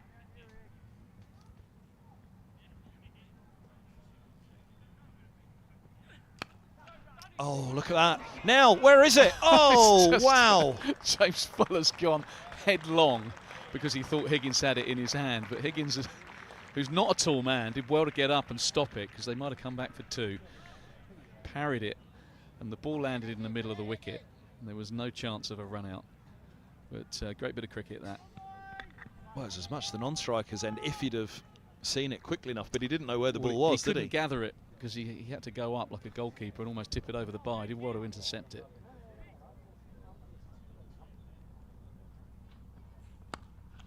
Dragged now. Definitely two here, might be four. It is four. Through it goes. Yeah, by Sex, Gohar and Holman. It was a bit of a heave in truth. It wasn't the worst delivery, trying to get the Yorker in. That could well be the game for Hampshire. It should be the game for Hampshire. But it's been quite the game of twists and turns so far. Can Middlesex find one final twist? Hope for Noah Cornwell's sake that Middlesex can do this, because he is not going to sleep easy tonight. But that's been the story of Middlesex's T20 this year. They have been a much more competitive side, competitive in almost every game. Now, that is the game, that's the win. Hampshire have turned it around at the last. An extraordinary performance by the former Middlesex man, Fuller. 43 from 26. Middlesex won't believe they've lost that one. But again, it's been the tail of the tape for the T20 this year. So close, but so far. Vastly improved performances, but once again, just not enough for Middlesex to see it over the line. Yeah, some terrific performances from the Hampshire side. Joe Weatherly was excellent, his 41 off 22. But it was Fuller at the end of the day, just using a combination of brain and brawn. And Hampshire absolutely delighted. The game at one stage they had no right to win. You can see Chris Lynn there, second from left. Unfit, the overseas, the Australian, and the skipper James Vince. Eddie Jack played his part. Remember the final over of the innings, which only went for a few runs and a couple of wickets when Hampshire bowled. He was there at the end to support James Fuller, who played quite beautifully. Middlesex now have it all to do in the South Group. Yep, have to win the lot and hope. Smiles for Fuller, smiles from Eskenazi. A good knock from him. Disappointment for deploying his first match officially as captain, but a big win it is. So back here on Friday against Gloucestershire, then down to Canterbury, where you can have a choice of listening. The good and the bad, I'll let you choose which is which. Fultz, great working with you tonight. Dave Fulton, many thanks from myself, Kevin Hand as well. We will bid you farewell. It's a big win for Hampshire. Their lift-off will hopefully come from this. Middlesex will hope upon hopes that they can turn around a winning run now to keep their group stage alive. Well, join us on Friday to find out the 94 from Eskenazi's, the standout performance in the match. But a bit more of a team effort in the chase from the Hawks in the end has managed to see them over the line. A couple of collapses laid on from Middlesex, a couple of games in a row has cost them dear. Join us on Friday if you can. The live enhanced stream here at Northwood will be back. Myself, Kevin Hand, on Friday. It'll be Mac Beer, Floyd alongside me for that one. But for now, it's a good night from us all here on the live stream.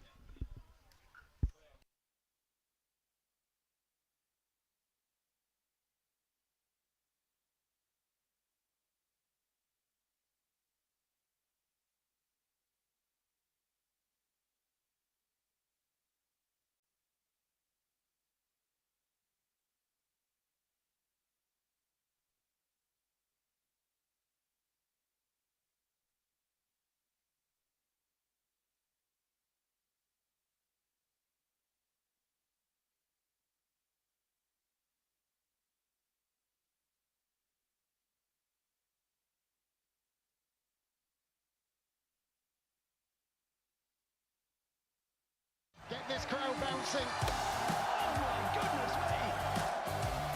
Brilliant, absolutely brilliant. Oh, that's a magnificent strike. Oh, wow, that's absolutely awesome. Oh, yes.